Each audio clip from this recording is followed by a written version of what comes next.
Oh yeah, I got to get on the comments. All right, it looks like we are live. Season 7, episode 15. Hey, everybody. Hello. Howdy ho. Welcome to the Musty Wargamers Show, episode 15. Season 7. And Chris is here. Hey, Chris. Yeah, he came up earlier. I'm not sure that they're not showing somebody right now. He might have just dipped in and out. I'm not sure. Although also this thing isn't always he dipped his toe accurate. in and ran away. Well, I told him we'd be on in a few minutes. But yeah, Chris Walkabout Games was on. Cool. And Clark Stepp is on as well. Hey, Clark. So I thought I would do something I've never done before tonight. Whoa. Oh, there's Chris saying lag. I didn't say hi. I want to walk that back. This could be bad. No, just kidding. Mistakes were made. So I'm gonna do an update first, and I'm gonna go right to my musty drink. He's having a bad day, and I'm not even gonna be a courteous host. I'm just going right into. I'm first tonight. I'll start. You go, and we'll go around the clock. I've never done that before. See, this is season 7. Never done that before. And so yeah, I've been playing Old World, which is good. Probably since the last show, I've had 2 games, and one actually both of them against dwarves. 2 different opponents, and 20s to the 1,000-point games. Yeah, 1,000-point games. So not as small as my 500-point test games. We're not quite up to we're still we're learning the rules and stuff because but yeah, it was good, fun, a lot of fun, and happy. I've used Beastmen for both of them, and happy with how they performed. I'm getting used to the Beastmen army in Old World, so that's been fun. And I'm actually playing most likely a game of Saga next week. Which is Viking Age, so the historical, and I'm going to be doing that. I haven't decided. Remember how to play? I don't. I'm going to have to go through the rules this weekend, and then that's kind of why I've got a certain topic tonight. Actually, that makes a lot of sense. Okay. And then also, yeah, I also played a game of X-Wing with my daughter, Star Wars X-Wing, over the weekend last weekend. She played before. She said, I didn't realize that she had, but she said that she played the demo once years ago with me. So this was kind of like learning it the first time for her. And we kind of did the demo, is what we did. And so yeah, pulling out the X-Wing with her, actually playing, you guys know Brad or who comes on the show. He's always like in the comments, Lord Draconum. In the comments, and so he's actually who I'll be likely playing the game next week with on Saga, and so I have to review. I don't know if I'm going to do Anglo-Danes or if I'm going to go right back to the Scots that I left off on playing Scots. I sometimes like to. The Anglo-Danes were my first army. I sometimes like to that's my base point. I like to always know how to play them, and then I move on to other things. And so I'll probably try the Anglo-Danes again. And although the Scots I painted more recently, so I kind of like the painting a little more on them, but that's besides the point. And so as far as other stuff, I have been just kind of working slowly away at my orcs. I haven't done as much as I would have liked, but I am. I did some today, and I'm going to be doing some tonight. I actually had this funny little thing. I'm gonna put a video up just on. I have some stages of them that I painted because I'm painting so many. I kept some at certain points so I can put them next to each other in like one of those instructional books. Oh, you know how you have them, yeah, because they're similar.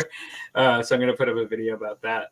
But as far as the musty drink goes tonight, I am having Warsteiner. Yes, good stuff. Yeah, German Pilsner. I really like this one. I agree. It's got a very nice northern German flavored.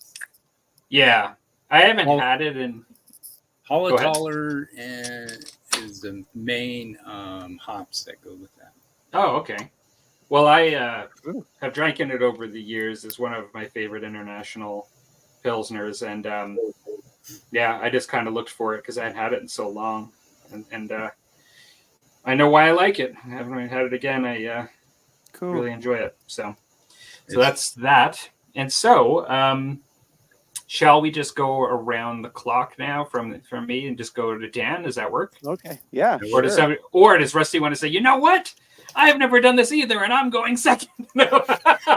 There have been many times I've gone second when it was just the two of us. That worked both ways. Oh my. Yeah, it's funny. At least you're not bitter. Yeah. Yeah. Well, then I'll just go just to spite Rusty then. Make Run him with be it. third.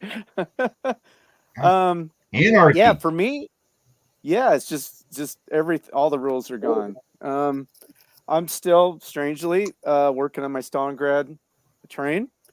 Can't That really sounds see like this. we need a ticker to go across with that. I'm Yeah, already I there. know. I was like a skip away. Oh, I was yeah, I just should've seen that coming. right behind you. We're getting to be yeah, predictable. I know. Yeah, so I've been working on a couple barricades, resin barricades, and finished up those two big building halves those are done. So now I'm just down to some more odds and ends, but I didn't get a lot of hobby time this last week. Had some other stuff going on and family event over the weekend. So, yeah, I'm actually looking forward to. Well, yeah, I've been waffling on what my next project is going to be because, as you know, whatever I start, I will commit to for a while. It's either going to probably. Yes, it's either going to be my Bretonians, more than likely the Bretonians. Second choice is, for some reason, the smaller scales, which we've talked about recently, have been intriguing to me, and I've painted one test figure last year for the 50 millimeter ACW Tim project that I would like to start. So I might mess with that if I want something totally different. It's interesting because I found. Returning to the Bretonians, I'm super excited about, and I'm still really in love with it. But it's funny coming back to it after this much time. I'm a little bit I don't know what the word is. Not like nervous, but like it's like apprehensive. Yeah, it's like Is that once I labor intensive? Well, no, yeah, a little bit that because what I'm starting, I've got it primed. I had primed it a year and a half ago when I was still working on them. It'd be a Knights Errant, it'd be the 5th edition Perry Brothers Knights Errant, which are amazing. But it comes down to, again, it's like I want to be able to do them justice. And after painting terrain for like 6-7 months. Yeah, I painted. I was doing some American War of Independence last summer up till harvest.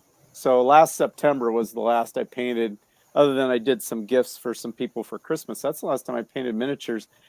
Terrain's a whole different animal. You're slapping more stuff, and it's, I don't know, it's more, and it's not the detail, but I'm hoping that I'm a little nervous if I'm going to be in the groove right away, if that's a good place to jump in, but I am looking forward to it. And I'm sure once I get stuck in, I'll be ready to roll.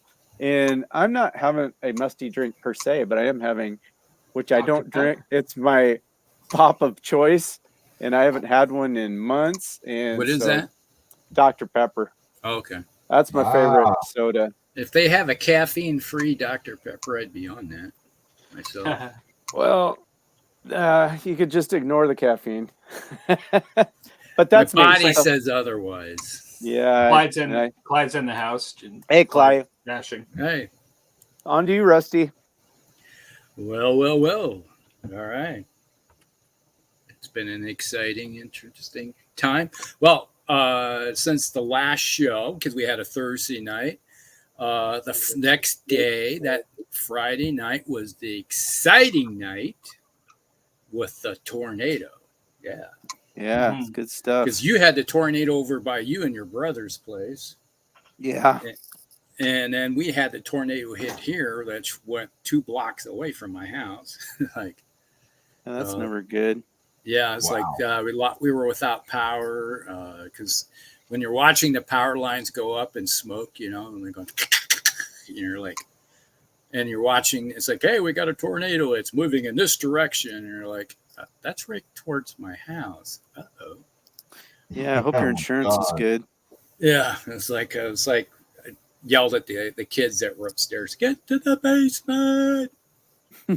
So they came down here, and then next thing you know, it's like the power goes out, and they're all like, what do we do now? And it's like, hey, I've been here before, so light the candles. Light that candle. Yeah, literally. And then the power came back the next day, but you know, we're good to go. But in the meantime, I'd already had these guys all primed up. I think I was putting paint on them the last show, I believe. What are they? Yeah. Oh, or what are they? Oh yeah, Those are the Squig Riders. Oh, Squig Riders. Okay, the Squigs were too low. Yeah. That's So quite an army. That's a whole bunch of squeaks That's a lot of squigs. with a whole bunch of gnat goblins all running around on them with their mushrooms on their heads. Yeah, you're gonna have to help me. Are those GWs? Or- These are 3D paints. that's what I was gonna wondered at that. I look if I had gone before they announced, I was looking at getting the actual GW ones because I could pick these things up get like 10 of them for like $20 to $30 off eBay. Okay. And then they announced that Orcs and Goblins were going to be released, and then the price went through the roof. Mm-hmm. So then I was like, I'm just going to print the darn things. I'm going to save the money. Yeah. So I got off. So, and they look just as good as the only thing is that the other ones being the plastic or, you know, kind of different. But I may still go back and eventually pick some more up of GW ones. That's hardly enough Squig Riders to have anyways. They look like a lot. I know, right? Well, when can be one unit. So yeah. they stay 5+ as a unit. So you can make a huge unit out of them. So I got those finished out. What day did I finish those? Sometime, I think it was last week sometime. I think I shared with you. And then I started working on these guys, the little orcs. Oh, the old school orcs. orcs. Classic orcs. Yeah, so I got 30 of them. I've been adding paint to this week.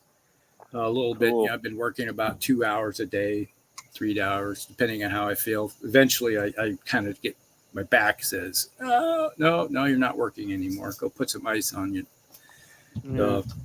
Which I told you guys why it's bothering me this week. So it's been kind of putting a little damper on my activity. Yeah. Now I have these guys, so which is the Mangler Squigs. Yeah, those are pretty devastating in game, I think. Yeah, it's like they're huge. Wow, those are huge. Yeah, when you consider that when you put them up next to a regular squig, it's like, oh my god, yeah. That's a little different. Yeah, they're freaked out. So I'm going to. They're supposed to be. They go like this. They're supposed to be like that. You know, that like the 412. Yeah. You know, they're supposed to be two of them together on one base. I'm going to put them on separate bases because it doesn't say they have to be, you know. So that's what I'm gonna work on tonight. How is the scale? How is the scale of the goblin you have on him compared to the other goblins? Is he bigger on the squig? Yeah, the Mangler Squig. Did you scale him up a little bit? I wasn't sure exactly how they were supposed to scale up, but when you look at, there's a goblin on top there, and you can see it's slightly larger. Yeah, he's not too bad. That's not too bad.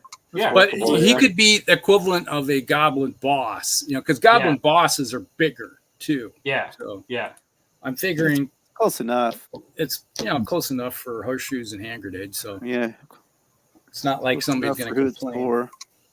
So I got a couple Bases, I'm going to be putting these on tonight. I have to do a little bit of work. I got some Sculpey putty, so I'm going to work on those. Which, actually, this is an empty box. Here's my Sculpey putty. It finally came in. I got it off Amazon today, and it showed up finally. So, otherwise, I would have already done these. Ordered 3 pounds of the stuff, which should last me a few days. Use that just for basing, or do you use it for fixing? I use them for bases. If you looked at any of my, a lot of my major models I have where they're sitting on top of a base, I make like a topper, and then I bake the Sculpey putty, and then I glue those onto the bases, and then that gives me something to hear models too, because a lot of times they just want you to glue, let's say, this dragon to, let's say, this base right here. They want you to glue it on there, and it's like, oh, that looks boring as heck. So I always like to make kind of like a minor diorama off of it, so it's kind of like raised up or something, like sitting on a. Cool. So that's the plan with that. That's what I'll be doing tonight. So, and drink of the night is Jameson Castmates. Oh. Was this the one that you showed? Or is it no? This is not the one you showed, yeah. I didn't show you this one. So what's the Castmate? That says stout on it. That's the one, isn't it?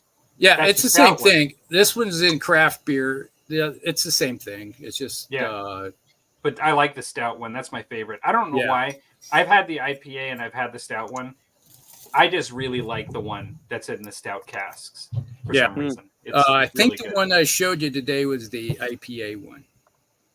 It is, yeah. That's the one you showed on the shelf. I kind of figured the stout one was next to it. It was out of frame. Yeah. But it was, but I really like that one.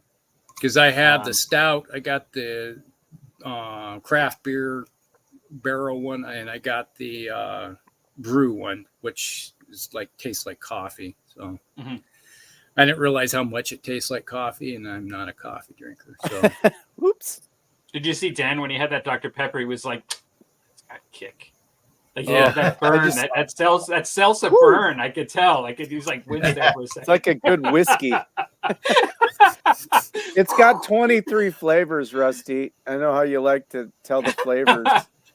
And I love Dr. Pepper. It's like Dr. Pepper and Coke are my thing. It's like I drink Coke, but it's caffeine-free Coke. There was a comment earlier from Clyde. I know I'm going to go through the comments in order, but he just said the Dr. Pepper had a new coconut flavor. Yep. One that I picked up. Tastes like toasted coconut. Oh, my brother was drinking one this weekend. I was going to try it, and I forgot. So I'll be trying one this next week or two. When I was in Hawaii many years ago, I had a coconut stout, I think. There was a coconut beer. Yeah. It was really good. I actually really liked it. Having been somebody that was strictly vegan for many years, it took something that I liked, which is coconut, and made me not like it to some degree because they use coconut a lot for sweetening. And it just got to the point where you were eating chocolate and it tastes like coconut. I like coconut, but I don't like everything to taste like coconut. You know what I mean? It kind of ruined it for me. It's like I'm having coconut shrimp, drinking my coconut beer with my coconut cream pie. Yeah. It's like I'm sick of coconut. But I'm getting to a point where I'm liking it again because I do like coconut yogurt. There's certain things that I do like. And that's one thing I did buy today was a Mounds candy bar. Candy bar. Those are good. Yeah. Yeah. I like those. I like those. I don't know that I can't get those in Canada, I don't think. I don't think so. Almond Joy and Mounds. I don't think I can get them in Canada for one. They have something else that's very similar. But yeah, those are good. Cool. So Tim. I have not started my ACW project yet. I have decided. I did watch that video. I watched that video. Yeah, I watched that video and I left a comment. And it didn't show up, which I thought was really strange. I actually watched that video. Yeah. Did you go back to it and see if it did, Palmer? I actually went back And I was like, man, I hope I didn't say something because I was being a little cute. I was sort of like, I was talking about how humble you were, in actually admitting defeat. And then I said, nah, just kidding. Because the thing, because you do have to be like you are, like you have to be kind of at times, you have to manage your time appropriately. You know what I mean? Like that's basically what you were doing. You know what I mean? Yeah. And I think we all to some degree do that. But then I thought, oh man, I hope he didn't like to leave my comment. Oh, he was pissed. Yeah, he's like that man. I just delete. I think because I never seen so I left a comment and I don't remember seeing you had mentioned. I don't remember seeing your comments. So well, what I wondered. Do you have a VPN? No, I've never had this happen before, and what I think it was user error. What must have happened is I typed it out and I was painting at the same time. So I would like finish what I was doing when I was kind of done with this particular line of troops, and I'd like watch the video, but then I would go in and type it in. I bet you I typed it in and I somehow didn't hit the send or something. Like I'm sure that's probably what happened. Yeah. But I watched the whole thing. Yeah. If I don't take my VPN off, I can't leave comments on certain videos in certain places. Like I tried to leave Dom and Plastic Crack Podcast. I tried to leave a couple of comments on one of his videos one time. I'd type it all out and hit send, and then it wouldn't do it. It's because I had my VPN on, and I had to turn my VPN off, and then it went through just fine. I don't know why. Yeah. Don't ask me, but it. Living on a desert island with only coconuts. I'll just cut in. Rob Jankmasters jumped in, and so hello, hey, Rob. Thanks for joining us. Hey. Just since we were on the coconuts, Clyde had said living on a desert island with only coconuts, and Rob says there are chocolate-covered coconut patties from Florida that are amazing. So I suppose that at times chocolate mixes well with coconut. Well, in the mounds and stuff too, like the. I love chocolate and coconut. Yeah. Chocolate ice cream though, that's supposed to be chocolate ice cream. But then when you bite it, you taste it, and it tastes like coconuts, not chocolate. That I didn't like. I couldn't live that way. No, sorry. So I got distracted, and I on that video I talked about. I know I was purposely blocking myself from starting that ACW project because I started on models that I know I've had for years, just to avoid doing it, just to avoid starting it. And it's like, well, that's ridiculous. So I got these Perry's their 100 years. Oh no, War of the Roses. Now this is the mercenary set. And I had originally got these guys for Warhammer Fantasy just to be spearmen because I wanted my spearmen to look different. And I think I've had these that long in a bag or a box. And then when the game went belly up, I just put them away somewhere. I just never did. I think that's why I bought them. I can't imagine any other reason because I'd never had any. They look pretty good there. Yeah, they look nice. They're painted up to be Swiss mercenaries, more like on the continent than actually in the War of the Roses. But there were pikemen there, but not in real big numbers. And the little flag was one that came out of the thing in the box. But I like making when they send you like a thing of here it is. I just print on my computer to make them to make paper copies of them, so I don't always just destroy the original. And then I get here they are. Well, I have a desk so I can keep stuff in it. You can get blank playing cards. Mm-hmm. Okay, this is that real thin playing card material, and I use this like for this the backing of the banner because it's such a thin piece of paper that I know it would rip. So I use this as a backing, and then I just fold it around, and you know, obviously I have to. So you'll put that on first. Well, actually, what I do is I cut this out. I glue it onto this flat out. Yeah. Then cut it out here, bend it around the pole, and then super glue it. And then if I need to, then I had to do it on this one. On this side, you can kind of, maybe you can see it. I don't know if you can see it or not. But there's a little bit where it's not quite lined up. And I had to paint red and yellow in here. One of the top. So just to cover but you'll that wrap up, paper around that. Like you'll wrap paper around that stuff. The card. You'll put paper on the card. Is that right, Tim? Yeah. Well, basically, like this piece right here, very thin piece of paper. What I would do is I'd trim that all off, glue this on here, flat out. Okay. Cut it out, and then fold it right in the middle where it's supposed to be. Super glue it, kind of glue it all, get it all nice and snug around the pole. The only thing I don't like about this, it's okay with smaller ones, but with a big one and you want to do that flowy, like the winds catching it. Yeah. It's hard to bend this thing and make it stay into shape the way you want it, especially like with the smaller ones. Now, a big one, I think I could work it because it's like playing card material, and I could work that. But a smaller one like this, I haven't really tried. I got some. Have you tried steaming it or?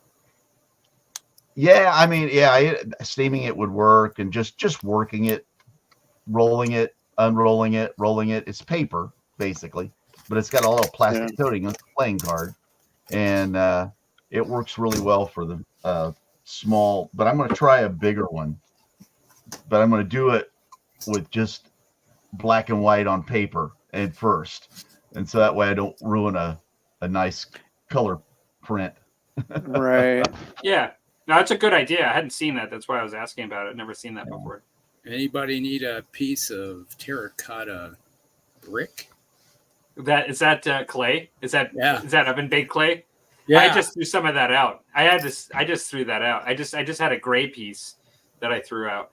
It's like this stuff normally is in layers, so you just pull off a piece and pull off a piece, and it's got ribbing on it, but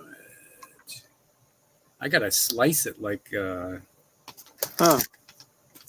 wish I had a wire cutter. Well, before we go on introducing the first topic, we just have some comments here that I'm just gonna throw in here. Some of these just kind of have to do with our conversation. You know, Clyde's talking about it being sick of tornadoes and doing the twist like we did last summer. And so many squigs, rusty squigs. So Clark says, I'm having Glenlivet 15 and I'm working on the Chinese dystopian wars boats. That's cool. Oh, okay. If you have an opportunity, maybe throw those up on the Facebook page group if you don't mind. And I guess I would actually ask everyone here. It's kind of, I know not everyone paints like when the show's going on, but if anybody's working on anything, if you want to share what you're working on in the comments, that's always appreciated. It's kind of cool to hear what people are working on. Yeah. I can't get those anymore. Yeah, he's talking about the Almond Joy and the mounts because Chris is in Canada too, so I'm pretty sure he's talking about that. Chris, if you know the name, I think there's a coconut one here too, though. That's well, I won't call it a ripoff, but it's tell me if you know the name of that. I think there is one. Yeah, and then Rob talks about the ones in Florida that we talked about. I think this is talking about Tim's miniatures when he was talking about Swiss. Clyde said, before they have excess holes and get cheese named after them, I think is what he said. Something what he's referring to. Chris says, break up the clay works perfectly for brick dust and broken bricks. That's true. Yeah. Chris has got his musty drink. He's got a Corona. I have done that on the show on an occasion or two, had Corona. I'm not on Facebook, unfortunately. Oh, okay. Yeah, okay. No, that's fair. Okay. Yeah, I hear you. And then unfortunately, it's like about the only reason I think I find myself on Facebook anymore is either to share memes or go onto game groups. Yeah, it's just game groups. Yeah. Is all I use mine for. Chris is working on lots of buildings. That's what he's working on. And the Bounty Bar. Now that I'm not sure what that. Oh, it's Candy Bar. Oh, it's Bounty is the name of the candy bar. So Bounty is that? Well, that's what Clyde had said. And then Chris says Bounty. My wife says. So then I'm gonna have to look for that because now Rusty's got me in the mood for one since he mentioned it. I haven't had one in a while. When I was in the U.S., I think I might have. Yeah, that's right. What can I do? Rob says, just assembling some MDF conversion movement trays for the old world, Warhammer the Old World. Oh, nice. Okay. Cool. Nice. Now, those ones, Rob, that are those the ones that will bring your base sizes up, like a 25 to a 30 or a 20 to a 25, or are those just like regular movement trays? So we've got two topics for tonight. And so the first topic is, what, in your opinion, are the positive? Gosh, is that something that somebody's doing, or is that just Rusty? Like my headphones going nuts? Okay, like, I'm putting plastic around my clay. So. Are you putting your microphone right up to it? It's like my ears, like whoa! I know that is like a mouse or something. I was gonna say, I thought it was hail. I thought it was hail that was starting. You know, but it's really warm out here. No, that was last night. So. Yeah. So the question is, what are the positive and negative aspects of taking a long break from a game? And when I say a long break, like, something like a year, easily a year, and then coming back to it. Yeah. And so who would like to start in their, opinion on it? Rusty's just gunned and he's like looking around shifty-eyed at the other people like, is anybody interested? Me? Go for it, Rusty. You're talking to me? Yes, we are. Oh, heck. Let's say. Well, the biggest thing that's in the room right now is coming back and looking at you just mentioned the Star Wars. It's like, man, I haven't played Star Wars in 5 years. I think that would be kind of nice to get back into the old first edition. Yeah. And then it's like, but the biggest thing is that I've played a game. You've played what? How many? You're on your fourth game of Old World now. That's probably close to that. Yeah. So it's like, I just think about, I played one game of Old World and it was like, it's like I played so much fantasy back in the 90s and, in 2000s before they excommunicated it into oblivion for a while there. Oh, wait a second.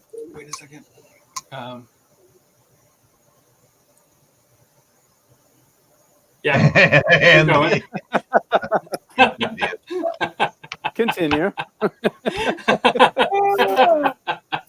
That's appropriate. That sounds about right. That's kind of appropriate. Then we had, and then Games Workshop chose poorly. Yeah.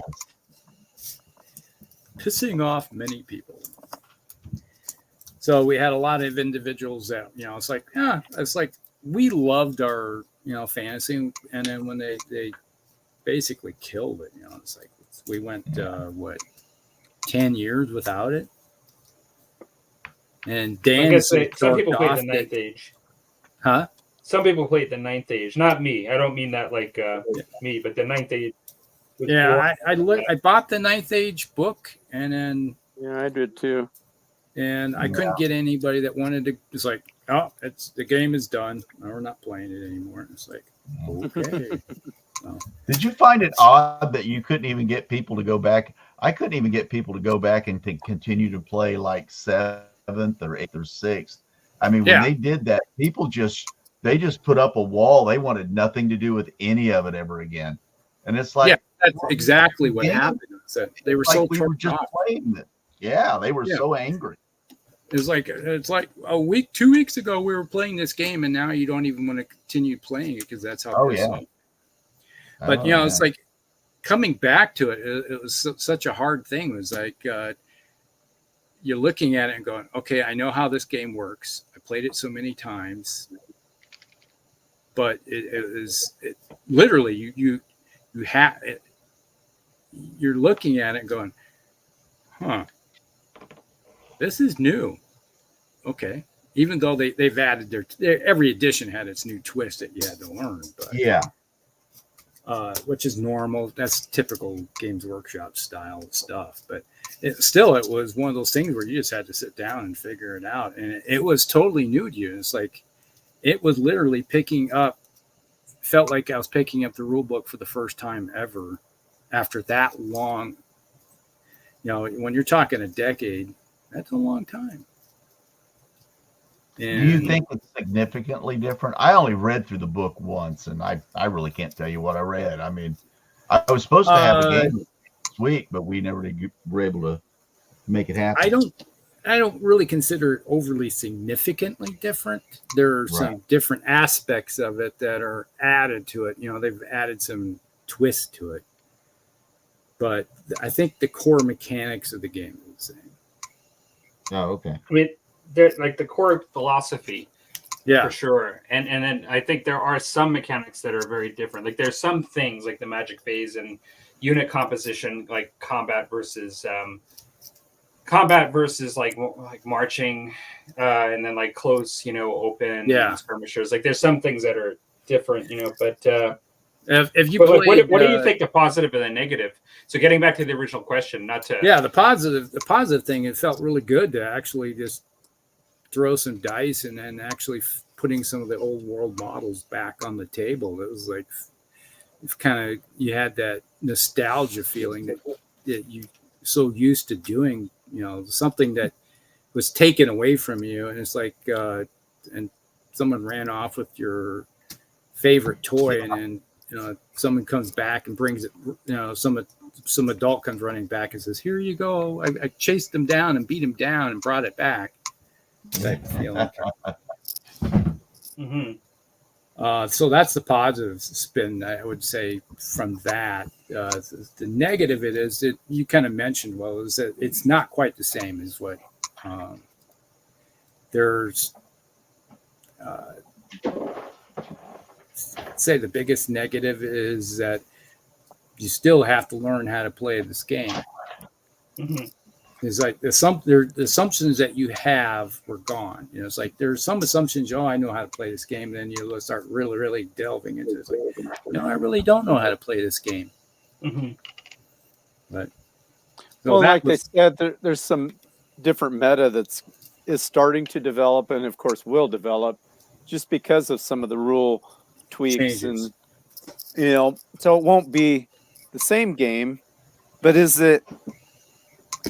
Of course, that's a little different than Palmer's actual original question.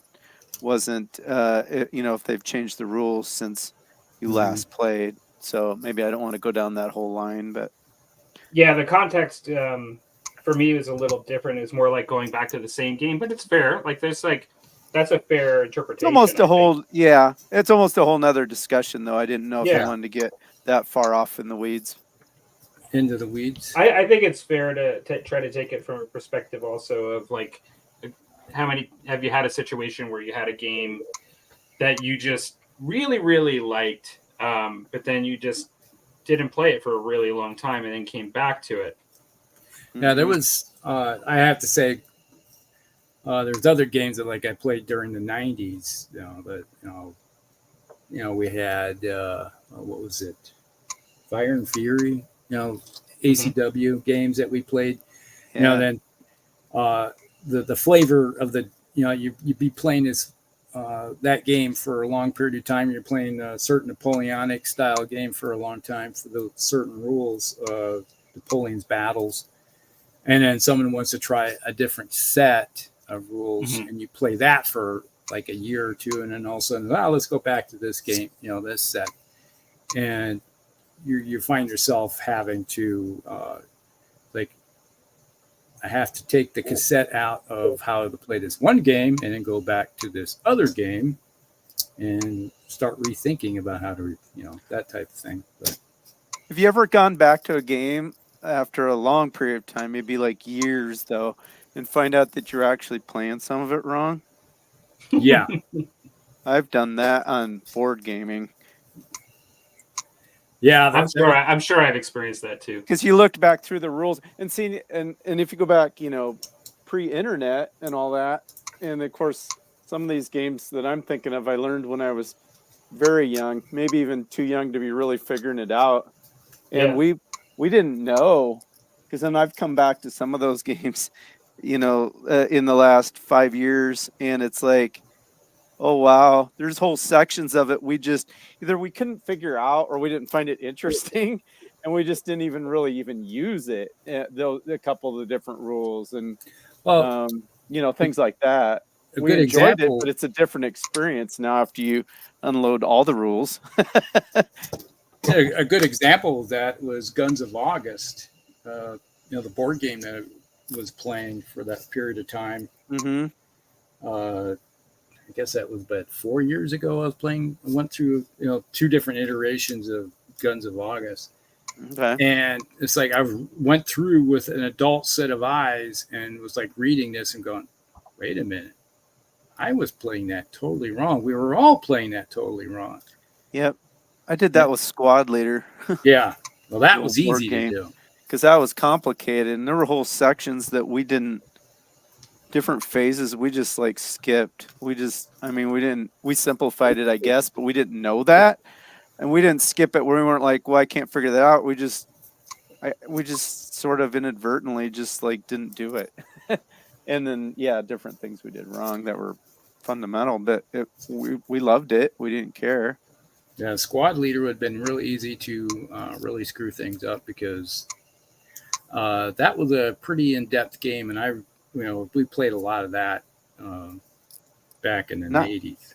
Yeah, I started playing that actually. My brother got it, and he was in 6th grade. I was in 5th. And he read the rules and taught it to me. And then we played tons of that over the next 6-7 years.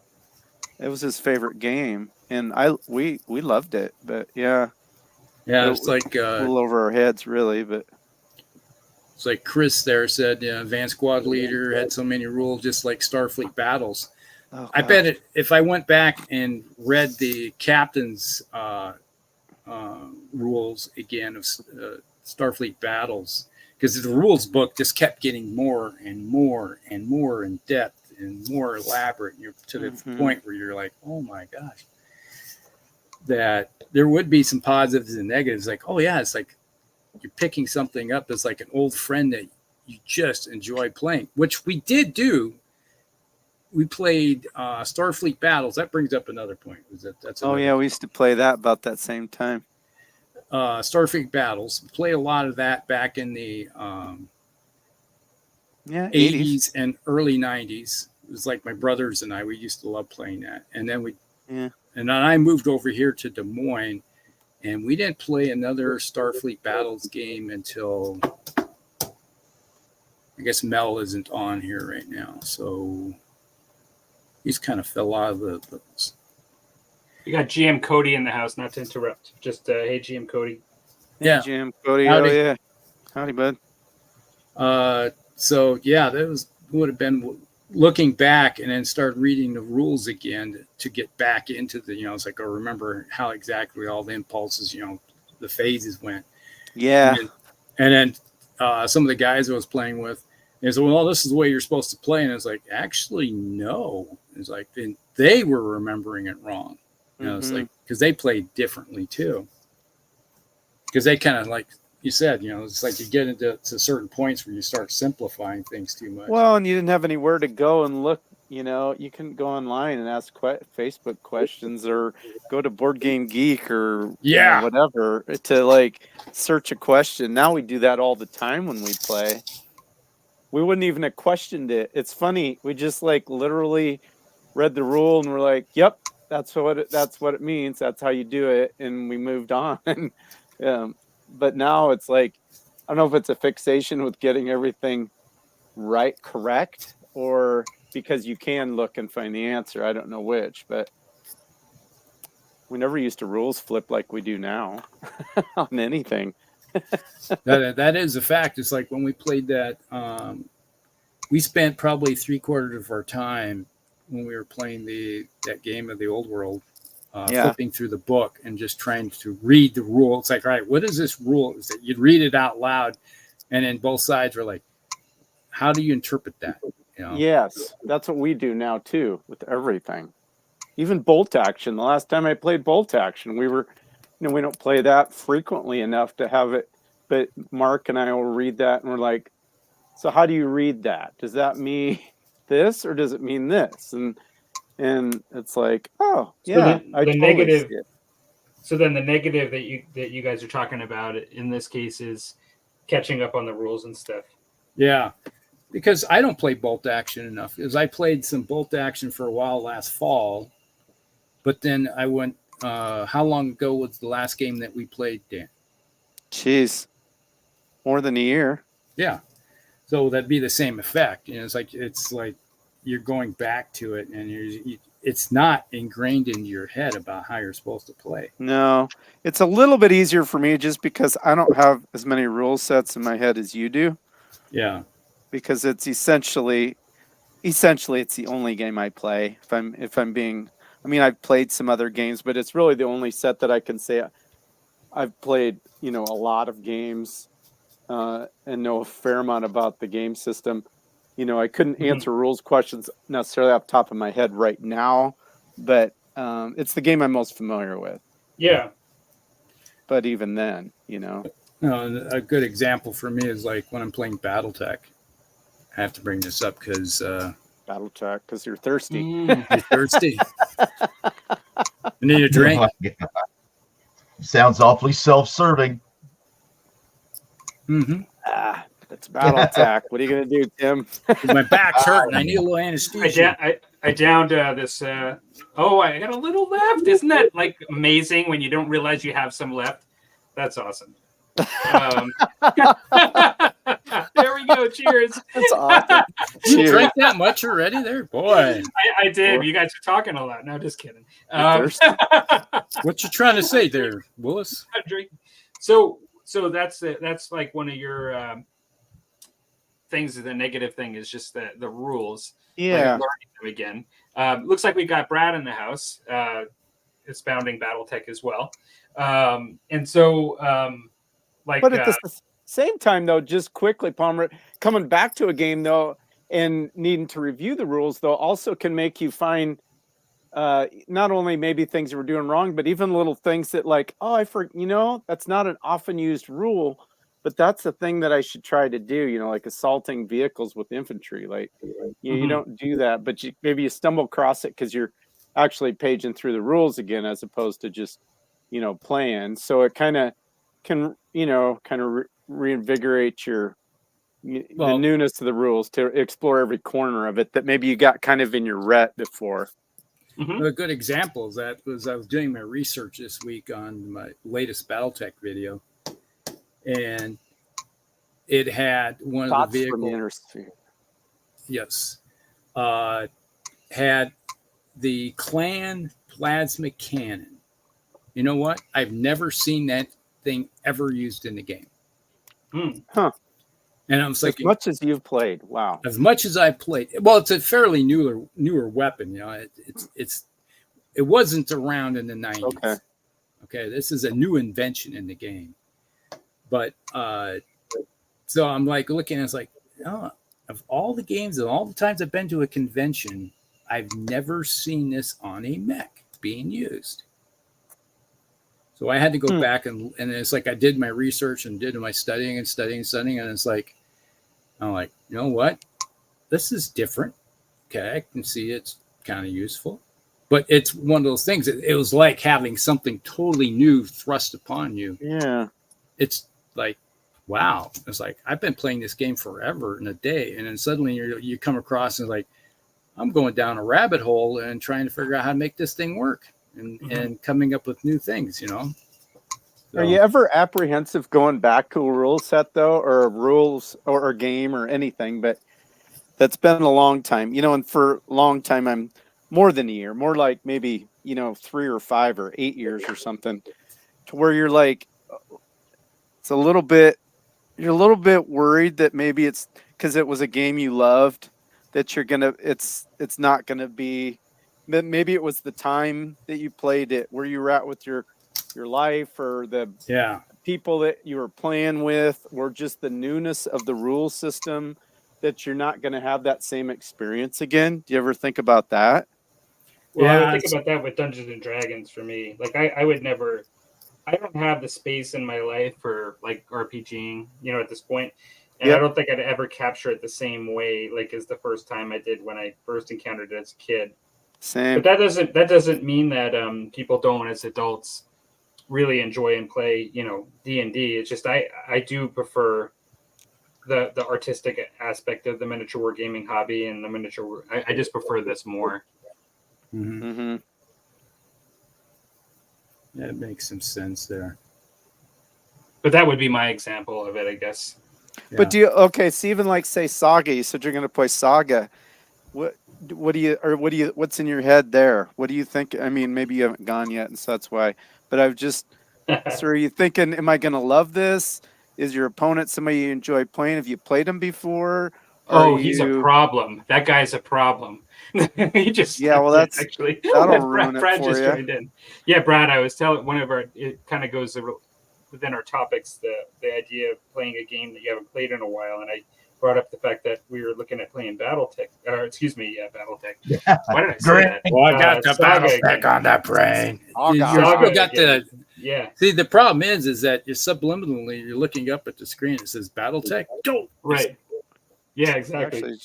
Thirsty. Well, and actually, he just said BattleTech when he came in, and so that's kind of what got me on that thought. Tim, do you mind if I go next? Go ahead.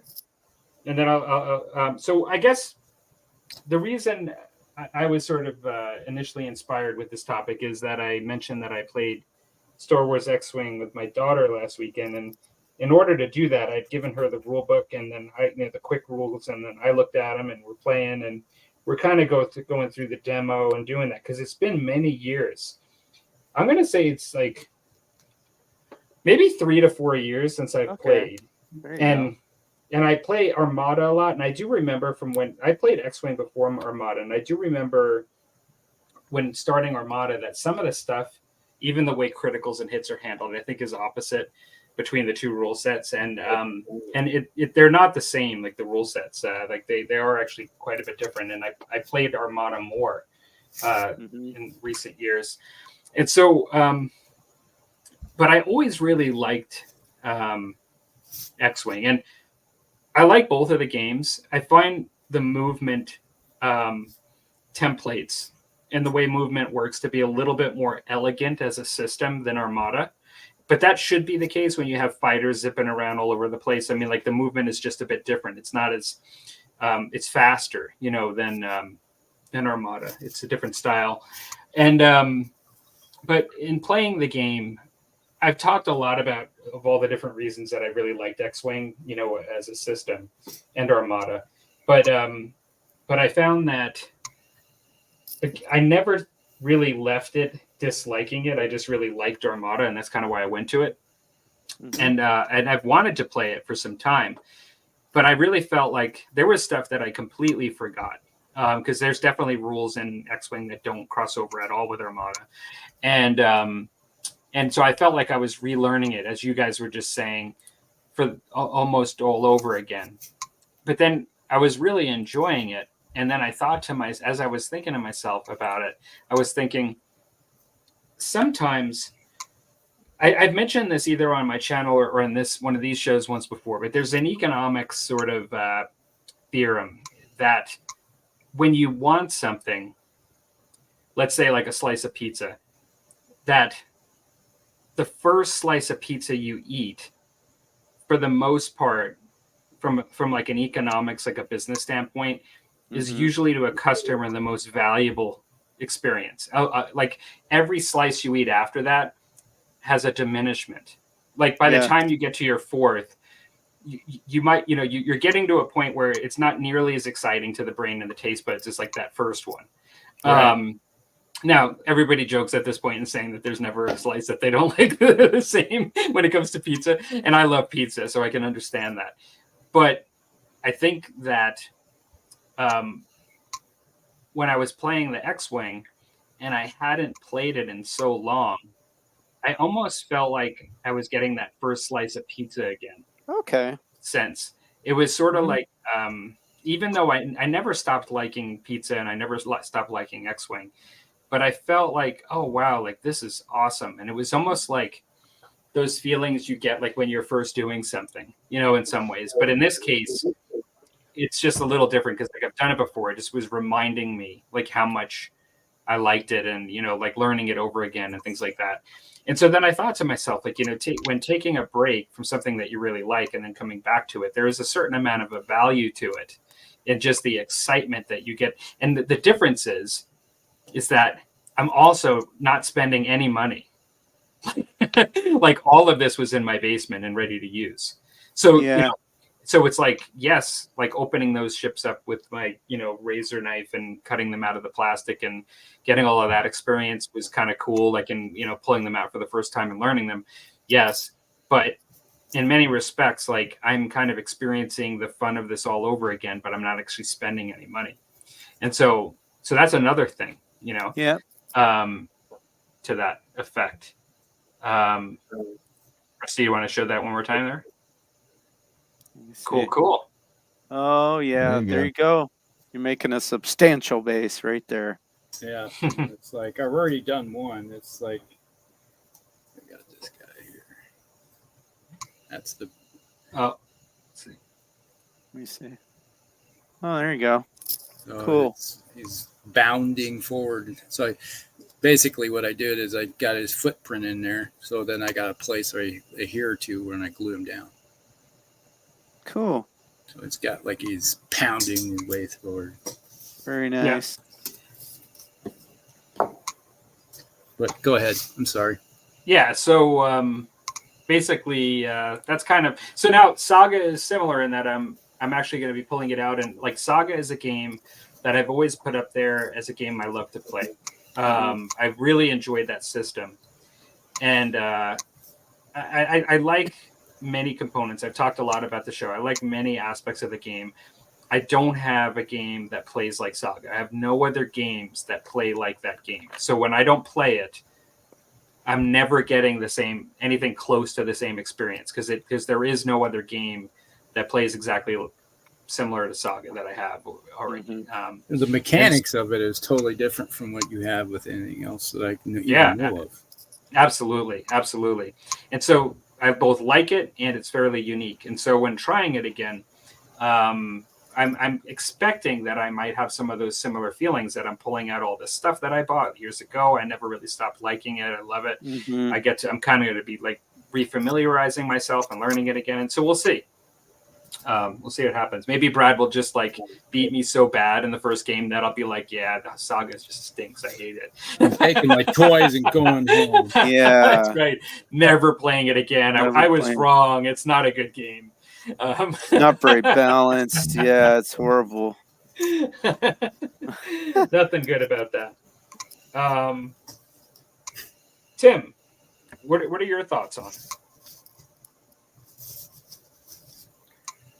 Life is like a box of chocolates. Are you reviewing what you're gonna get? Tim, are you going over in your head what you're going to say, or like real quick, or?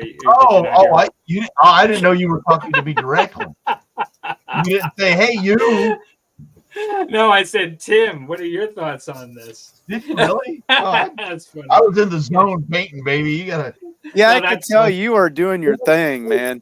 He was in That's there. funny. That's funny. He was was hip constantly- deep in paint. Either that or he's a little pissed. I don't know which. He could be still mad at me. No. I don't know. He's still mad at you, Palmer. Yep. Shoot. Got a civil war. Somebody's gonna have to remind me. Was I mad at Palmer? Boy, that's a musty thing to say. Oh, That's right. Yeah. Well. get off my lawn. Oh my gosh. I don't want to get into that because I got a story to tell you about. I lost a whole day this week. I argued my poor Where'd you put it? 93-year-old mother. I argued with her that yesterday was Tuesday. And she looked at me and she says, "No, Tim, it's Wednesday." I was adamant that it was Tuesday. That's a senior moment. And for yes, you. I had to eat my humble pie. And it was so fun. It's gosh, you can't get more musty than that and then forgetting the whole day during the week. I don't know. That's Well, retirement anyway, right let's there. get back to the topic. Yeah, that's it. Let's get to the topic. There you go. Well, recently I haven't had that experience because it's been months, probably 5 months since I actually played a game with an opponent. Mhm. It's just life circumstances and stuff have gotten in the Yep. way. But I can remember when the gaming was pretty consistent and we would go on runs where we would play 40K for a long time and then go back to fantasy and maybe pick up something else in between and do some different stuff. I can always remember that, you got your first love, mine was Warhammer Fantasy. Okay. Now I got into 40K because of the group played 40K and, you want to play, you got to play 40K. So I had my 40K armies and stuff and we would do that. But there was something like we would go 3 or 4 months playing have sex before the honeymoon sex before the hiatus. Sorry. I didn't mean to break your train of thought. Oh, that's hilarious.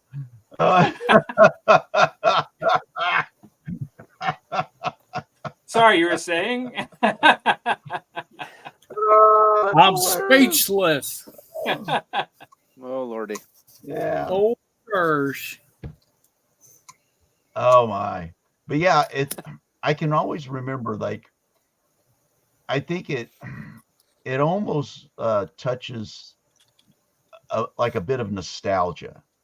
It has that, because if you go 3 or 4 months and you don't do the thing that you really like, and then you get to go back and do that thing again, and lucky enough it hasn't changed significantly since the the last time you did it. Since before the honeymoon.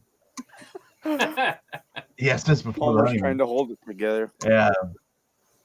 Yeah. Oh my goodness. But yeah.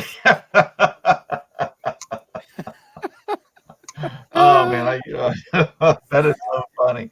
That is so funny. It's so close to home. Woo. Yeah, I don't know. As far as that goes, I think that's where you were kind of aiming at, Palmer, was like that it brings that emotional content of what you like about the game. Not so much the nuts and the bolts, and it brings that level up for that thing that you're doing. And when you get to, make your army list, that whole process is not just throw it on the table and do this thing. You got to, okay, I'm going to play against so and so next week, and I'm going to do this and that, and I want to bring these guys, and I'm going to shake everything. There was a whole process to it that Mm-hmm. that was very appealing to me. It wasn't just throw it down and you know, break it open and play it and go home. You know, there was the method of the planning and all of that yes. stuff and getting The whole really experience. involved. Yeah. Right. Yeah. And so, and I did the same thing with 40K. I mean, at the time that I was playing it, because you know you had a lot of different scenarios and stuff and different ways of playing the game. I really enjoyed it when I did it. Games Workshop has to keep changing things so significantly that you know you. Anyway, that was my first thought when we were talking. That's what I thought where you wanted to go with this was that it was more of a visceral feeling about the game as opposed to the nuts and the bolts of it. Well, right? I think that's definitely. I mean, it's more of like no. But if we start talking, go ahead. Yes. No, you were breaking up. I couldn't hear you. Oh, you said if we start talking, and I kind of interrupted you as I was starting to say something. What were you trying to say? Oh, no, you were talking and you broke up. I couldn't hear what you were saying. You like froze. Okay. All right. You were just like, well, no, I think that the rules can be like, I totally agree with what you're saying that actually the emotional aspect can be reinvigorated and you can go through an experience of why you liked it the first time again, almost feeling like you like it again for the first time. Having said that, right. Sometimes, you know, if it's been a long enough since before the honeymoon, then you may be a bit out of practice. And so there may be technical aspects too that actually you learn again for the first time. No, there may be technical aspects to the game that you actually are learning again for the first time. You know, like, or like you feel like you are, you're like, oh yeah, like that's how that worked. Like there were just things like, I don't even remember, like in Armada, you have shields on dials for the ships. So like you basically, when you have the big ship, you have these dials with shields, and you manage the shields around the ship. X-Wing, you just have like little counters that represent on your little ship that you have shields. And although that might not seem, you know, ultimately game changing, there were different things that I'd forgotten. I was like, oh, that's what that is. That's right. You know, oh, and stress, like, you know, so like when you perform a certain maneuver in X-Wing, you experience stress, the pilot, and you can't do certain things. And like that whole component didn't really exist in the same way in Armada. And so like I was like learning these things again, the technical aspects, you know, which was exciting too. That was fun too. But yeah. But do you ever think, I mean, do you come to a point on some of those though where it's, you don't mind going back to it for the nostalgia of it, but you've kind of I don't want to say outgrown the game, but things, because the only reason I asked this is because I can think of it with some board games, but when, especially when COVID was going on and everybody was kind of getting back, painting up armies and stuff in fantasy, and they were going to play 3rd edition again or 5th edition, or in particular those, it seemed like you didn't have that feeling as much the people who went to 6th, but they're like and then they played it and that's what they couldn't wait, and then they were like, wow, that isn't really a very good game, is it? Yeah. You know, and that's I've experienced that. Okay. But you know, like for me, I had said a year, and I think the difference between a year and 10 years can be quite a bit different. Right. You know, I think that's the biggest thing. Right. Yeah.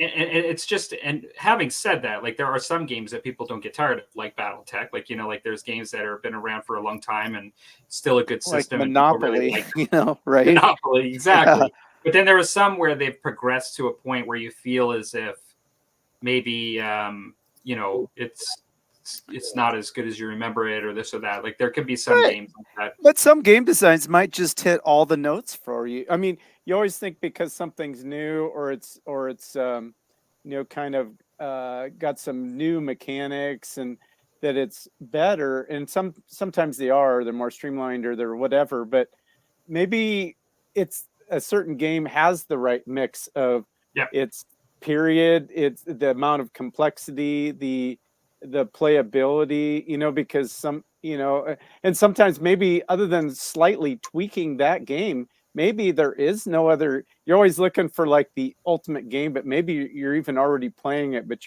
That's true.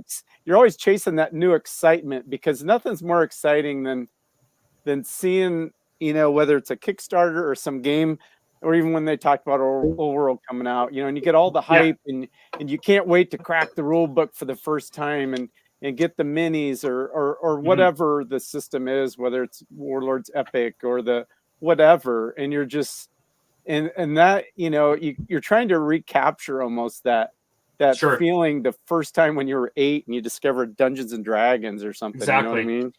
I'm going to step away for 1 second, guys. Why don't you just continue the topic for a little bit, because I know we're still on a roll with it. And then when I come back, we'll finish and I'll go over the comments and then we'll go to the next one. But I was going to step away for a quick second. Yep. You bet.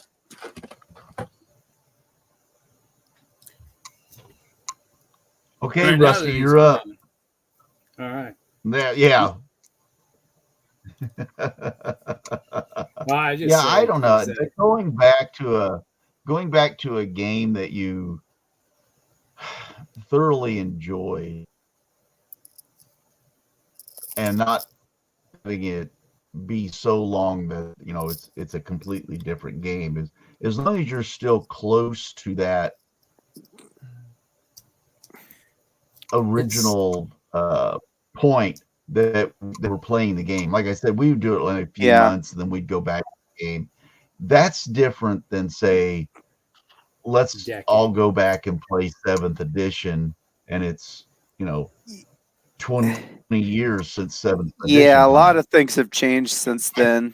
You've changed since then, Yeah, I mean, I had mentioned when we were talking earlier about seeing these games with new eyes, and that falls into what a lot of times you go back and you read through a rule system and it's go like, oh, I could have played that so much better now that I understand what it is they were actually wanting us to do. Or even because of your experiences you've had since in other games, that you're able to manipulate those rules in a different way that you didn't think of. Well, like you were talking about, and sometimes being able to understand exactly what they were trying to get you to do, rather than reading it through real quickly, and then, like we all do, we'll make some assumptions about the rules, and find out later on that that wasn't the case. But because take that all out, and you're still in your flow of bolt action or whatever, and you leave that to go do something else, let's say Saga or some different time period or something, but down deep inside you've just got that passion for World War II sort of a deal. And so when you get to go back to that your original love there, then you can you get that sense and that feeling of enjoyment, and that passion comes back. But now that can totally get skewed by if you time it wrong, and all of a sudden new army books come out, new rule book come out, new if I'd never hear the word meta again, it'll be none too soon. I know. That sort of thing comes along. I don't know. I like it. I sometimes it's best just to leave things alone and just remember the memories. You ever break up with a girl, go back with the girl, and it's like you were thinking it was going to be this thing, and it turns out to be the nightmare that you had originally left in the first place. So sometimes it's best just to move on, let sleeping dogs lie. We're back to there ain't no honeymoon. There ain't no going back. There's no reset button on the honeymoon thing. You just no relearning the technical aspects. Nope. As much as I'd like to go back, and as much as that was so much fun with some of the things we did, the nightmare that was with you, I don't want to relive it. Well, see, Now the Bolt Action's coming out with the third edition. Third edition in September, so that's going to be interesting to see. See how that works out. Yeah, I'm gonna have to bite the bullet on What that that because I just does. bought. I'll never even play second probably by the time it comes out. I'll skip second. I bought the edition, but it is what They're it is. talking with third edition. That's all new books, totally across the board, isn't it? Yeah, they do it will. That way, right? They're doing it that way this time because they're all original books except for the German book. They released a second edition German book. Yeah, I got and it. I just picked up the second edition German book. Because me too. I have this Soviet book here, and its copyright is 2013. Yeah. Some of them are older. The 2012 was when the original game came out, and so these have been rolling for a long time. Okay, they're going to release even them just all getting at the once, errata in them would be worth. Yeah, they're going to release them they'll all have at good, once. No, the 4 factions are going to be in the book. The Japanese, American, British, German. Oh shoot, is it Japanese or Soviet? I thought there was just 4. Maybe it's 5. But anyway, and then the rest of them they're going to do sort of the get you by army lists until they release the books. But it sounds like most of the campaign books will still stand. It's just the army books. So they haven't made you buy much. That's no big deal. But even just getting the errata put into the books would be helpful. But it sounds like they're changing nothing fundamentally. You'll still have the order dice and all the stuff, but they're reconfiguring the points. They're looks like there's going to be some things that they'll still have templates, they said. But it sounds like there's going to be some fundamental changes that'll be interesting. July is when they want to start talking about the release. So they won't say much more till then, they said. Be interesting. Are we at a point where I could quickly just go through the comments? Yes, go ahead. Should. Yes, sorry. All right. Well, we talked about the bounty bars, which I'm really excited about. And Rob says, just assembling some MDF conversion movement trays for the role. I think we talked about that. But then I think this might be new. I just posted 2 shorts today for all the terrain I'm priming today. That's Chris.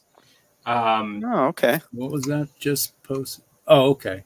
All right. Okay, so onto the topic that we were on. Clyde says, I forget rules if I'm away for a few months. That's me too, for sure.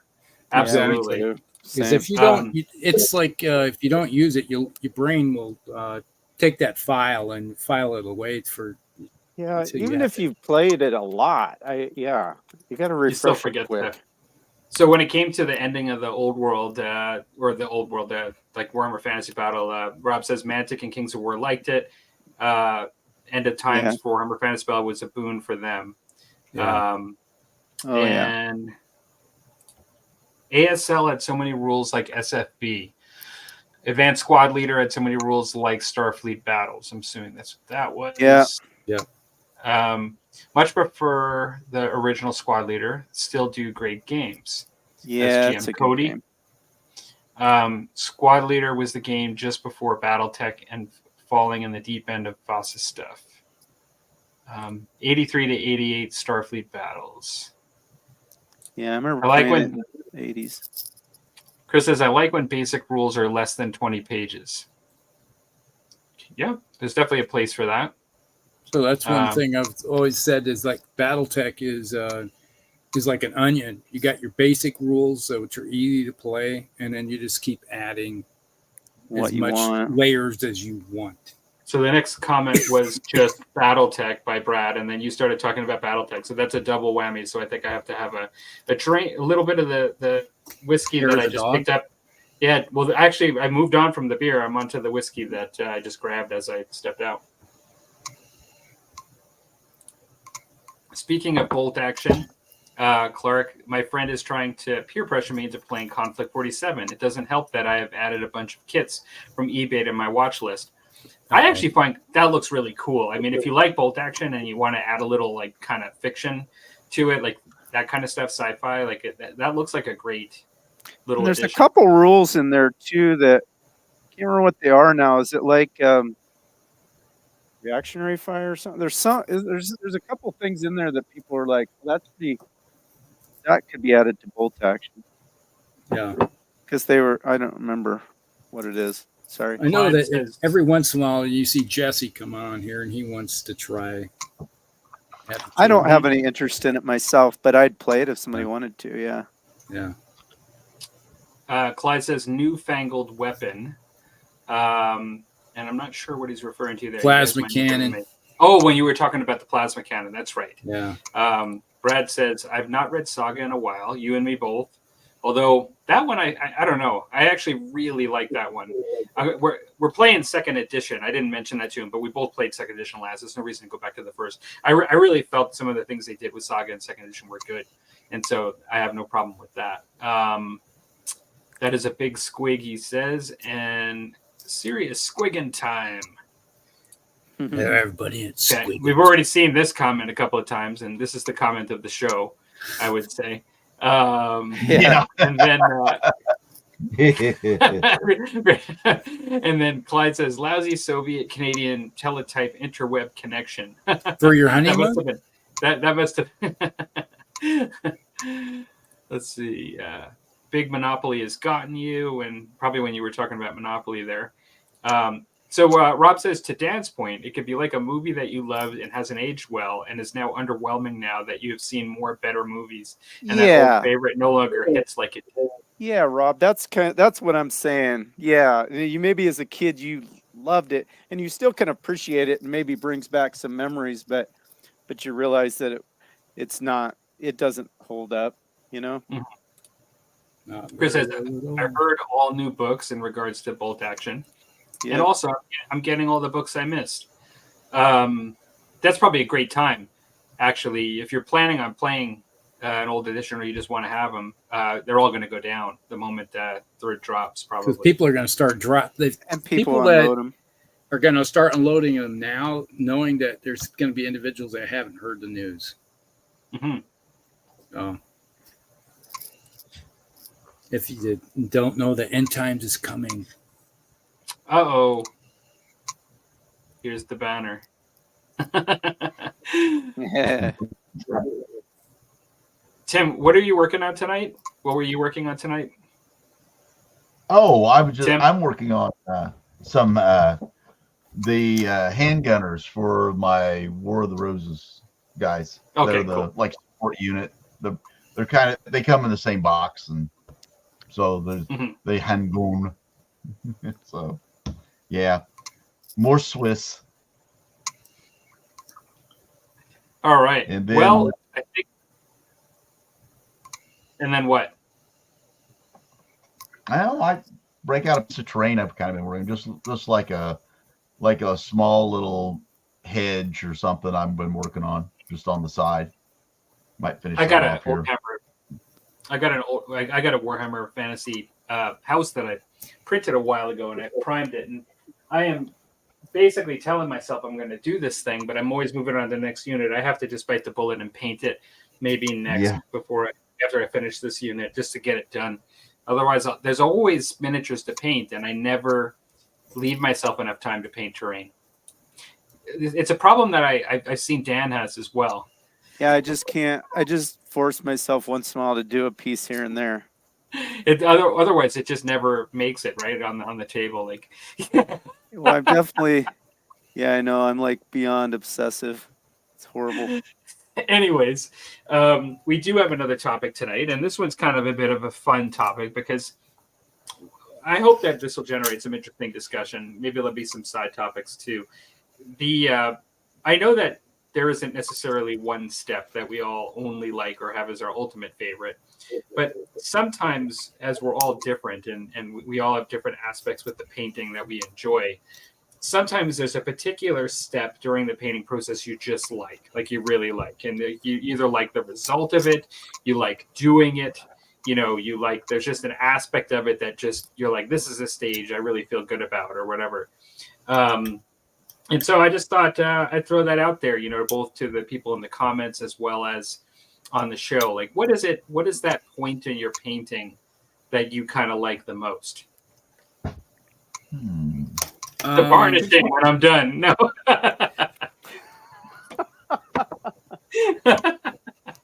let's see here. Oh yeah, there we go. That's the best part. Oh, taking the picture when you're done. Taking the picture. There you I'm a little Yeah, slow. exactly. I'm like, what?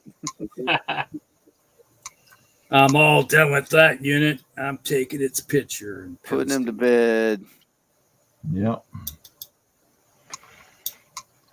Well, I think with mine, I think when I get to the point where I'm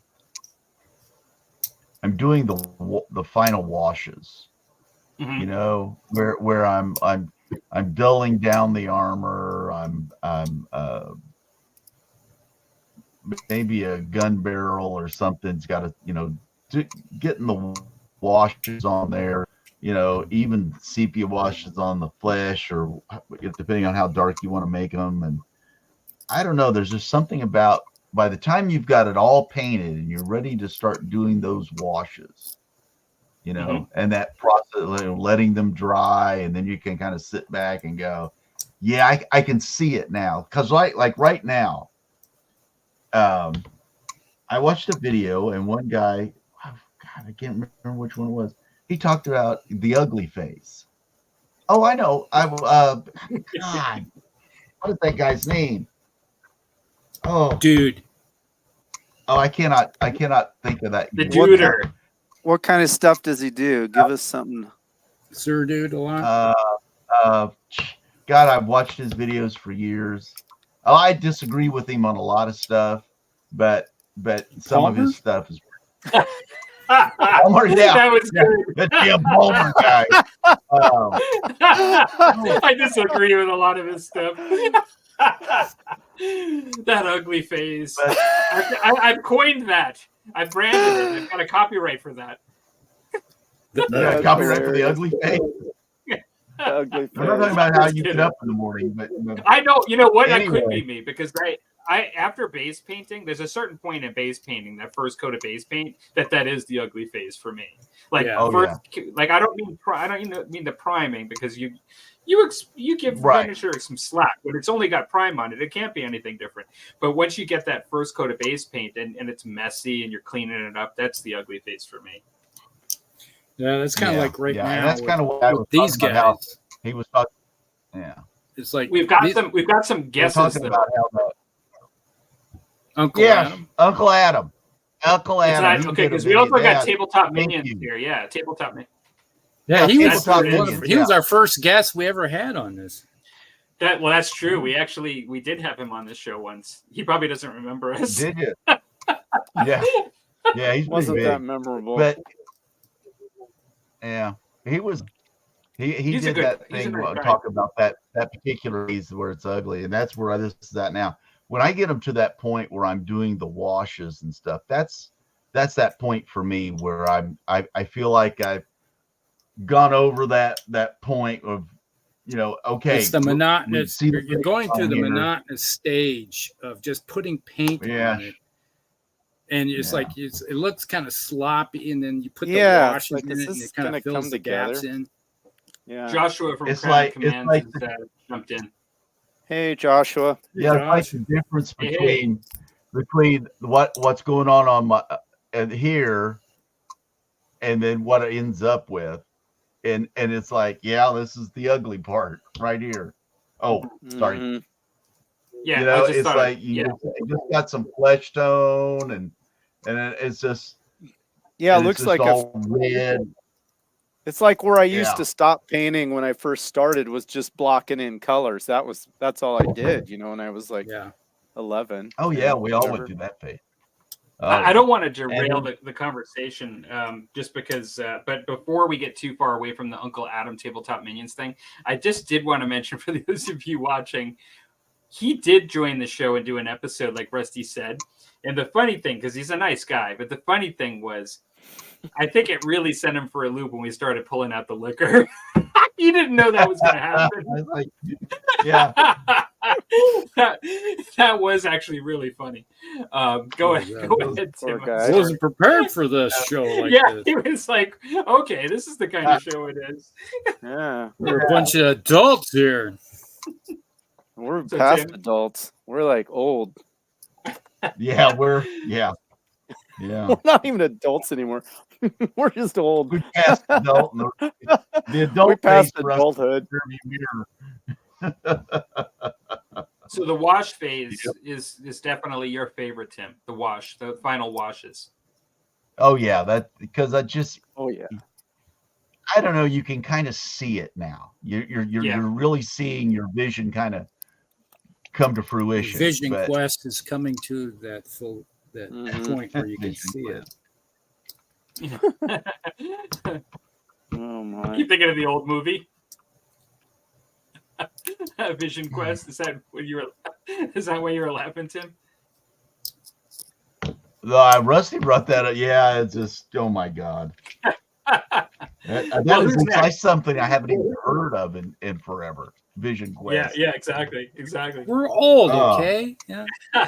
Yeah. So we're product of the 70s, man. What can we say? Who's the next? The next. I can go next. All right. What's your favorite, Dan? My favorite part is when you're starting to highlight back up. That's what I love. That's when it starts. I like kind of what Tim was saying, but that's for me when it starts to really pop. That's what the base coat is always. I enjoy doing the base coats, but it doesn't look like much when you're done. I mean, I don't hate it, but and then the wash, especially on like an infantryman or something. Yeah. That then all of a sudden it's like, okay, now this is coming together. But then the highlights is what I love, and I love, as you know, I like the bright. Yeah, you do a lot of highlights. Yeah, and I really like that. And that's to me where I get really excited. Even the terrain, it gets dry brushed and highlighted, and that's what I love. That's my. And then you're nearing the end, and you can really see all that coming together. That's. And I enjoy, deciding. Even some of them, especially like on the nights, I'll do maybe 3 highlights on it. And whether you're doing some mixing and then you've kind of got I always make notes when I do it. So like on a red, and I'll make a note that it was on this certain night or whatever. That's the process I use. So if I want to go with that again, I can do it. But I just love that trying to, and I learned a lot to take it a little bit to the next level from Joshua's Crown of Command channel, because he does some painting stuff, and it's very like you can't. I don't know. I mean, I know he does. You can get lessons from him, online lessons and stuff, but it's more like learning a technique. It's more of a process. Like because he does a lot of glazes and he'll lighten it down and then put a wash over it and pull it back. Blend it all back in together and then highlight it up again and then use some all that process. I enjoy that part. I don't on every miniature go to that depth and level, obviously, but even if you're just doing 1 or 2 quick highlights, that's the part I love. Oh, absolutely. Yeah. No, you both mentioned 2 really great finishing kind of stages, right? Like there are different stages in the finishing, which kind of make it like washes really add definition, right? Like and then contrast, and they can even make the model look in some ways brighter to the eye when they recess well, like into the, like even if they're brighter before the wash, once you actually see the definition, and then even if they're not as bright on the surface, you actually see what's there more compared to the because it's kind of cool. You deepen the shadows. Yeah, exactly. The shadow knows. Yeah. How about you, Rusty? What's your favorite part?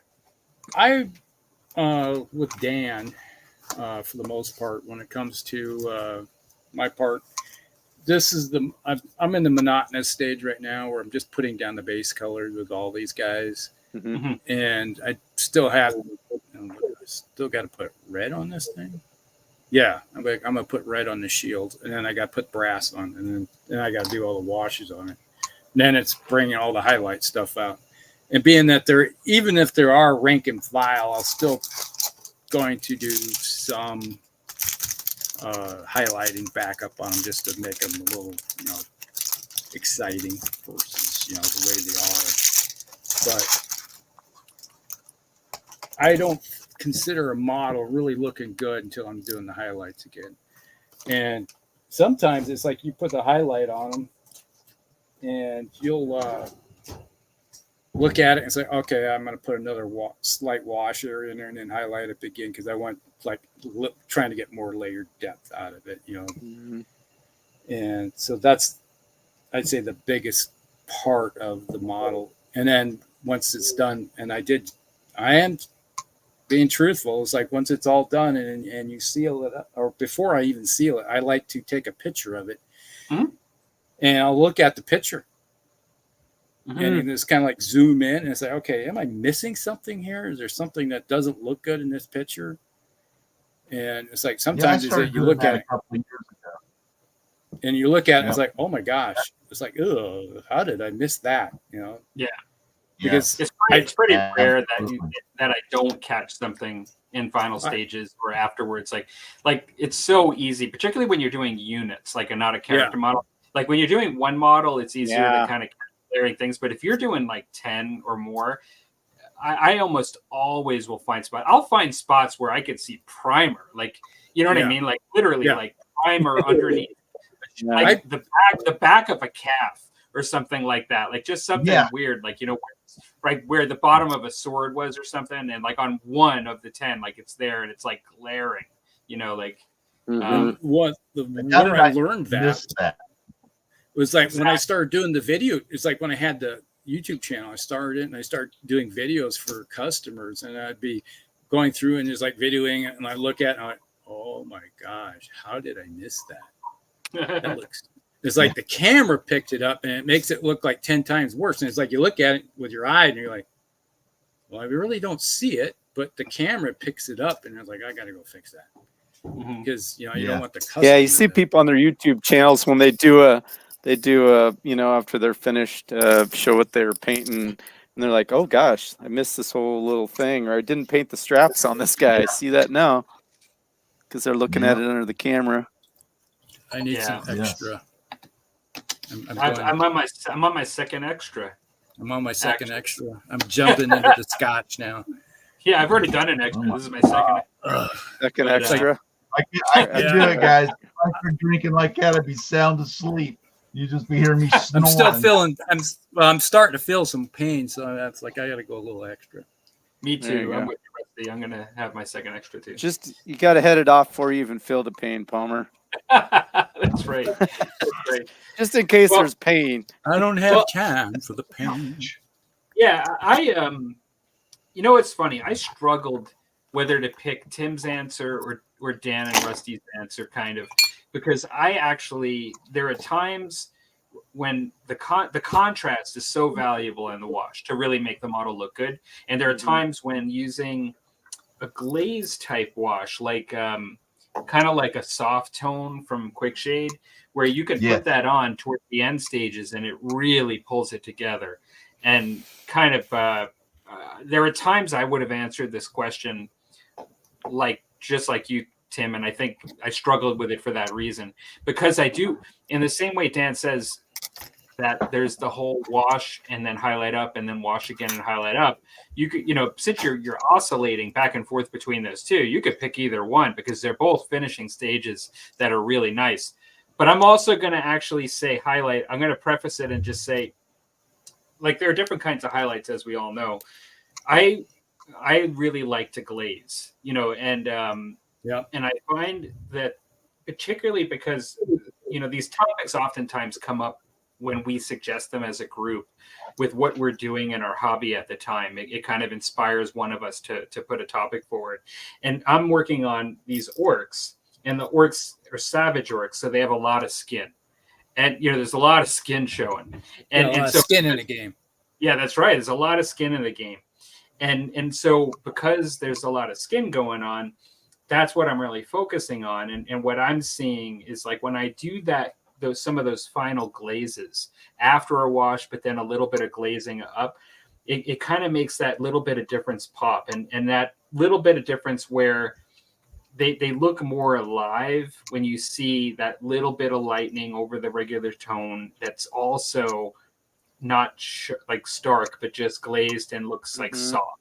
That soft highlight, on the skin. And to me, once that happens, they start to look kind of almost alive to me. Kind of like in the same way Athlete, the channel, who doesn't do videos anymore, but Tristan, he used to say, before I did eyes, I used to not paint eyes, and now I do. And he used to say that the miniatures come alive for me when I paint the eyes. They look like they're alive. And I also find, I agree with that. I find that particularly with my historical models, when I paint the eyes, they look alive to me. They start to look alive. But then also when I paint the highlight on the skin, that glaze, that some of those last glazes, they start to come alive, that skin. And I really like that. So that would be my answer. But I struggle though, because I think, Tim, like that it's such a valuable step, the wash, that it also provides like almost this like huge plateau in the model, where it goes from very monotone to having depth. Yeah. Yes, sir. And that's the important thing, is actually showing depth in the model. Is like a lot of times, it's like I'm looking at these squigs over here, and they're probably about 3 feet away, and you can still see the multi-layered skin tone in squigs. Mm-hmm. And it's like, didn't have to do that, but it's like, it's beyond the 3 foot roll, and they look good. Yeah.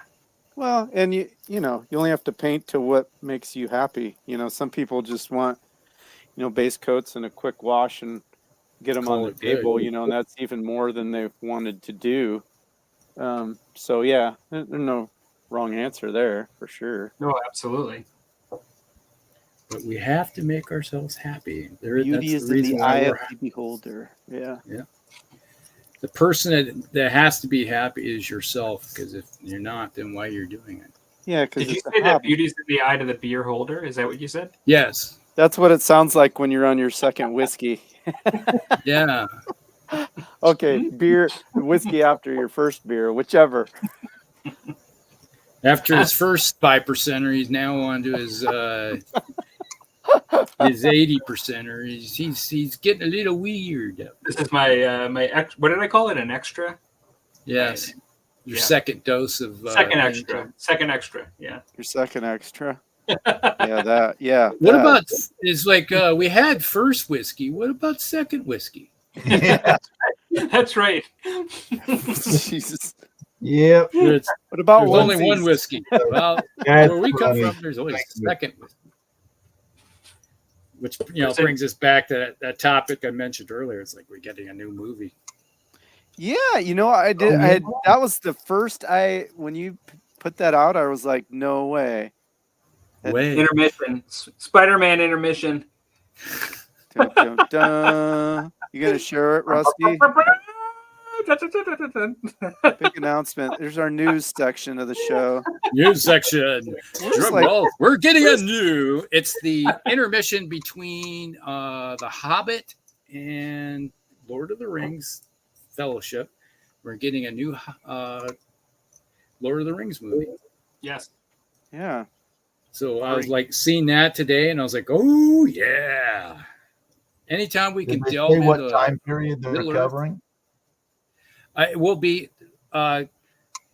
in between. The Hobbit is like when they figured out they're hunting down Gollum. That would have been Legolas and Aragorn and Gandalf basically are hunting down.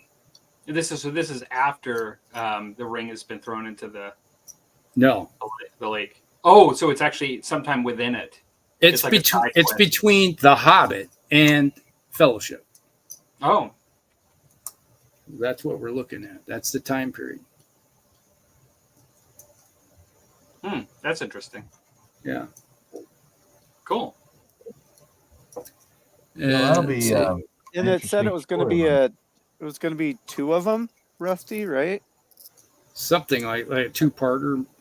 Yeah, it's Peter Jackson. He can't keep. Well, the thing is that they have to keep putting out movies due to the contract that they have, or otherwise they lose the licensing. for it. So that's why they keep putting out movie that within the period. So Likely story. Yeah, so I'm looking forward to it. It doesn't matter to me. It's like they can. It's about Golem. So it'll be about Golem hunting and having. And didn't it say it was going to be the same actor playing Gollum? Yes, Andy Serkis will Yeah. be playing Golem. He'll be the voice. I actually understood that he had a huge involvement in this because he's the from what I read, actually, what you sent, Rusty, in our information that I looked at, he's actually the number one person on this, right? Like, and not even just from acting, but directing it. I think almost like he's highly involved with it. Yeah, he's like he's not just playing Gollum; he's doing more in the background. Right. Yeah, I didn't read it close enough to. Yeah, it's just your basic first release saying that this is what's going to happen. Is what 26, I think, is supposed to come out. Yeah. So it's going to be probably hitting the filming pretty quickly. So I'm looking forward to it. Anytime we can get ourselves back in the middle. It's like we got was it this fall? We're going to get the second season of the Ring or what's Ring? It called? Yeah, Ring. Ring of Power or something. Yes. Can you guys see this? Yeah. It's actually really good. Yeah. Yeah, this is nothing special in that I got this like a couple of months ago from a friend in a trade, like local friend. But I'm going to use him when I do my high elf army. I'm going to use him in command because looks like a dark elf. Well, he's a high elf. He's an old school high elf. He's got a little moon on his hat, but he's a high elf. At least in the old Citadel catalogs, he's listed when he's got a hawk on his hand.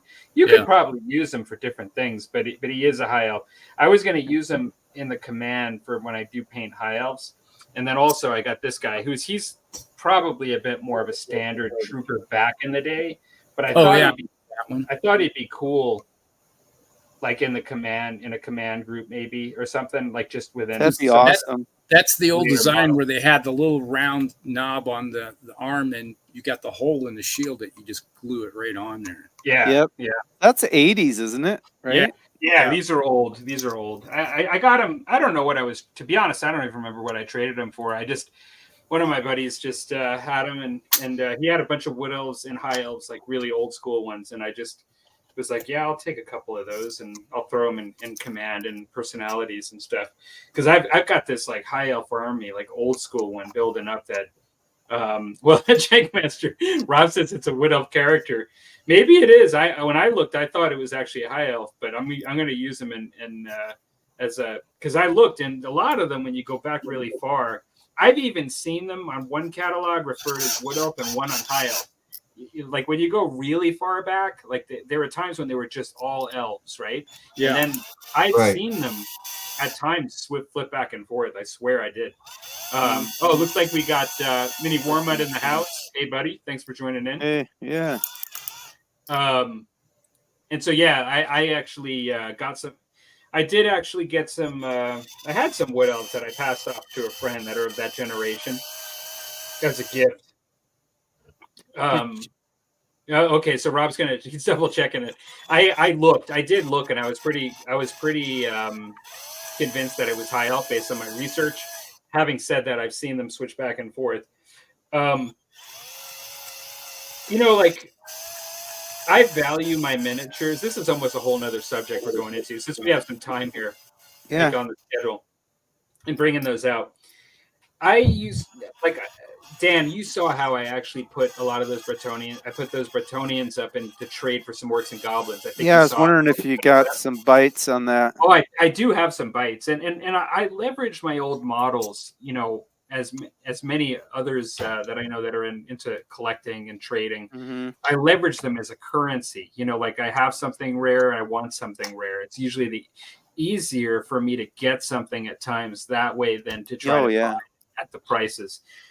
Having said that, I've gotten at times models, and and I've just gifted them to friends. Like at times, if I have a friend that I play with all the time, like a game, and I at times I'll just actually give him a few models if I come across some old cool ones, just because, to be fair, it's just like, I'm not talking about whole units and like, half armies or anything like that, but I'm talking about here and there. If I get stuff in trades and I think a friend will need it, I'll just sort of throw it their way.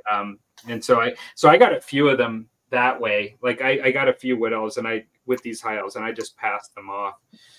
But then again, like these are really helpful when you do want to trade. And so if it's something significant, I will use it on Facebook to try to get something, that I'm looking for. Yep. Rob's probably in Stuff of Legends as we speak, looking at the old catalogs or something.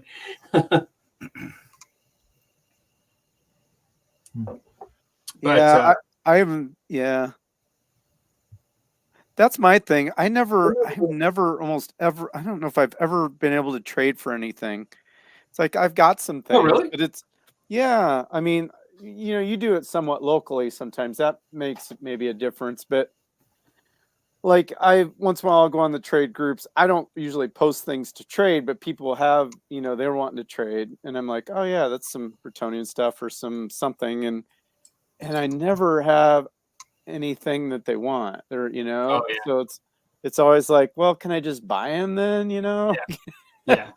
Well, usually people want to trade, which is fair. That's the thing. I mean, the easier thing to do is to be the one trading, and actually, so like, let's say you have a dark elf cauldron of blood that you actually have no use for. You actually had somebody local that or like somebody just gave it to you, or you got it somehow. And now that's a valuable piece of trade, like for globally, like, you know what I mean? For something you really want. For those of us that have one. Yeah, there you go. Rusty's like, I know what that is. I have one. Yeah, because I've got a couple things that are kind of valuable, but can never so what find. you do is why, and maybe this is my second extra here. I'm being Mr. Obvious. No. We're going to start slurring as I tell you about like really obvious things, but it's just like, just shut me up if you're like, okay. But basically I would take that. And that's when, if you instigate the trade, then you basically say to the whole world, like, that's on Facebook for these trade groups. Yeah, that's true. I got this cauldron of blood. I'm looking for Bretonnians. So if you got Bretonnians of 5th edition or less, and you want this cauldron of blood, reach out to me. And then you don't have to, at that point, they come to you, if that makes sense. Yeah, and maybe that is obvious, but you're right. I mean, I hadn't really thought about that. You're in the driver's seat. Yeah, I mean, because people are coming to you with what you want, as opposed to you're trying to take a stab at something randomly. Right. Exactly. That's a good point. I do have some orc and goblin stuff. I've got sitting up here. I've got I don't know, sister. I don't know. Here it is. It's I don't know if it's from Mordheim. Yeah. Is it? Oh yeah, like sister. I remember them. Yeah. Yep. It's new. It's never never been painted. So I'm sure somebody would like that, but I have absolutely zero use for it. What do you have working goblins? Got some netters. Oh yeah, sure. Okay. Netters. I call it netters. It's actually some stuff I got from Joshua when we did a trade way back, maybe 4 years, 3-4 years ago now. I sent him a Warhammer Fortress clear to Japan, and he sent me back a whole bunch of undead stuff. And then, there was some goblin stuff. I remember the netters in particular, the old metal ones. Yeah. Oh, those are nice. Yeah, and then there's some other metal goblins that aren't Games Workshop, but they're really cool. And then I've got a couple Beastmen. I think they're in the. Can't remember if he's in the blister yet. 2 or 3 Beastmen that are command or they're from 6th edition, like a command standard bearer type thing. Those aren't necessarily rare, but the netters might be. Somebody might want that in that Sister of Battle. says it's a Novus on the thing. All that stuff, everything you mentioned there is desirable for people in Old World. I mean, all that stuff's old now. I mean, like, I'm assuming those Beastmen you're talking about are metal. They're probably the Perry ones. It's all metal. Yeah. They're probably the Perry ones. Like and people do really want those. Yeah. So, maybe, I guess it's maybe this summer after I get done with the field work here this spring, maybe I'll try to do something with them, because I'm absolutely not gonna I'm not gonna do anything with them. So somebody just will get some good out of it, and I could get something that I do want. Yeah, absolutely. Yeah, I hadn't thought about that. You're right. You just need to post it and have people respond that are like, hey, yeah, I got that. It's like having a box of Eldar Warhost for Epic, just sitting here. Oh, yes. That's unused. Trying to just figure out how you would. If I want to use use it or sell it, Mm-hmm. Absolutely. So there's a message that came in for you, Dan. I think it actually is instructing you. It's saying that these are not the droids that you're looking for. You don't want to send anything to Canada. You want to keep it in the state, or this. You want to keep it in this Well, state. Yeah. Except the Canadian exchange rate is favorable. That works. You realize that everything's set on its own currency. It's more like the age of the model and how rare it is, and like blah blah blah versus what you're getting. Yeah, right. I know. But yeah, no, that's true. I guess if you're selling by money wise, it is very favorable. Oh, speaking of finally, I got a 20 Storm Vermin the other day off eBay. Somebody just happened to put the buggers up for $20. I don't think they knew what they had. Wow. I looked at that and I was like, buy it now. I was like, I don't care. They're like, oh, I'll buy it now. Wow. I was like, I think it was like $6 or $7 of shipping, so it cost me like $28 altogether. But oh, that gets a little steep. Yeah, it was like, but when I'm looking at all these Storm Vermin boxes and everything are going for $100, $150, and you're like, nope. Oh yeah. Yeah. That's amazing when you can the find Old World made everything go higher. The way you find, I think I don't do this a lot, but I find the way you find those on eBay is by searching for things that are not the correct description. And so what I mean by that is if somebody knows exactly what it is and puts it out there, this is pack A5237, Warhammer, big price. Know what they got. Yeah, like they know exactly what they got, and it's priced like more than what it even should be. But if you can say like, I just want a metal ratling, and like you find like, or whatever, like you find Ratman. You type in Ratman. I've been doing this. Ratman metal, and then that's the. And then you find somebody that doesn't know what they have. That's the way to find it. I got one of those plastic Warhammer Fortresses with shipping and everything for $80. Or no, actually it was less than that. Was it like $70? I think it was, because they had it just listed as plastic toy castle. Because I learned to search stuff like that, like you're saying, like, or even like plastic medieval knight or knights, toy knights, and you weed through a lot of crap, but you do find, or even misspellings sometimes. Yeah, that's right. It'll be like nobody has found this.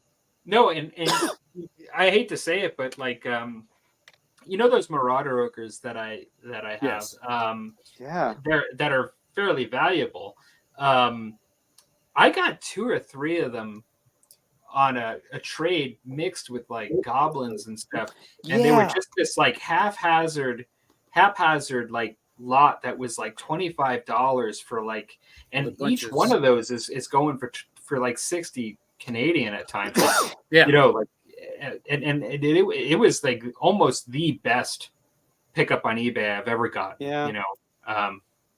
Well, what lots is the other way to get stuff. because I got that limited edition that came in the 5th edition box set, that Bretonnian Lord that's got like the crest and the cape, the fur cape, and I got that in a lot one time. It was, I can't remember what it was with, but it was just a bunch of junk. And he was all disassembled in the part, but everything was there, and with all this other crap, and it was like, yeah, I got the whole lot for like $20, and that even back then that guy was bringing like $50, and now it's more. So Rob yeah, lots are a good way. I found a lot of Eldar warriors. You know, it was like a whole bunch of metal stuff that was put up. I think it was just like space people. Yeah, it's like I was like just typing in weird shit, and it was like come up with like weird shit. Yeah, I was like, you got $25 for all that? Well, heck yeah, exactly. It's like that's like $200 worth of stuff. I'll take that. Rob says I picked up a limited edition Beastman Army Standard Bearer. That must be the Battle Standard Bearer. I have that one too. Oh, that's the huge Battle Standard on it in a lot because it was misidentified. That would be good. Yeah, absolutely. Finding the PSBs are hard to find. Absolutely. Yeah. Mini Warmat says, "Okay, guys, 1-page rules go." I haven't tried it yet. I have not tried them. I've done 1-page rules. I have done I guess it's been about 2 months ago. We did the space one version of it. Mel and I played some. I remember you said that. Yeah, the Grimdark one, or yeah, that might be the name of it. Okay. Rob says, search for the Rouge Trader. Rouge Trader. Yeah. Yeah. Yeah. Yep. You'll find a bunch of makeup, and then you'll find some Space Marines. Yes, I've done the same thing. They spell Bretonnians wrong too, you know, and I've found stuff that way. I have a meme that I still think I have on my phone that I once in a while will send out, and it says Este Slaughter. Rouge Trader. Rouge Trader, Este Slaughter. Let me see if I can find that. That's funny.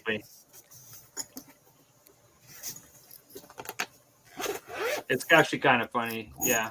And sometimes even like, I'm sure you've done it, Rusty, where you just, if you go on and you just get lucky. I usually click, if I check stuff every few days, I go to newly listed, and and somebody just listed something. Either they didn't know what they had. It was listed right. Oh yeah, there you go. Oh, Rogue Trader. Yeah. Ogrins. Hey, he's an oldie. Oh, pulled it up, Rusty. You're zoomed in. Yeah, pull it up, Rusty. I just pulled it up as you blew you up. Yeah, there. Oh, yeah.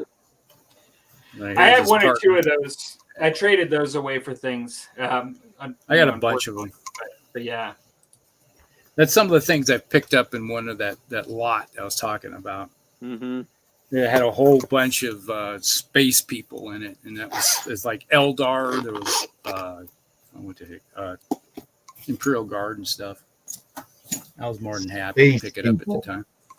Yes, that's what sounds like. Is some guy lost his army in a divorce, and the ex-wife was just dumping stuff. Exactly. She was getting that's exactly right. Honeymoon was over. Metal spacemen. Warmat says, I don't have space for these people. That's what it was. It's like that's right.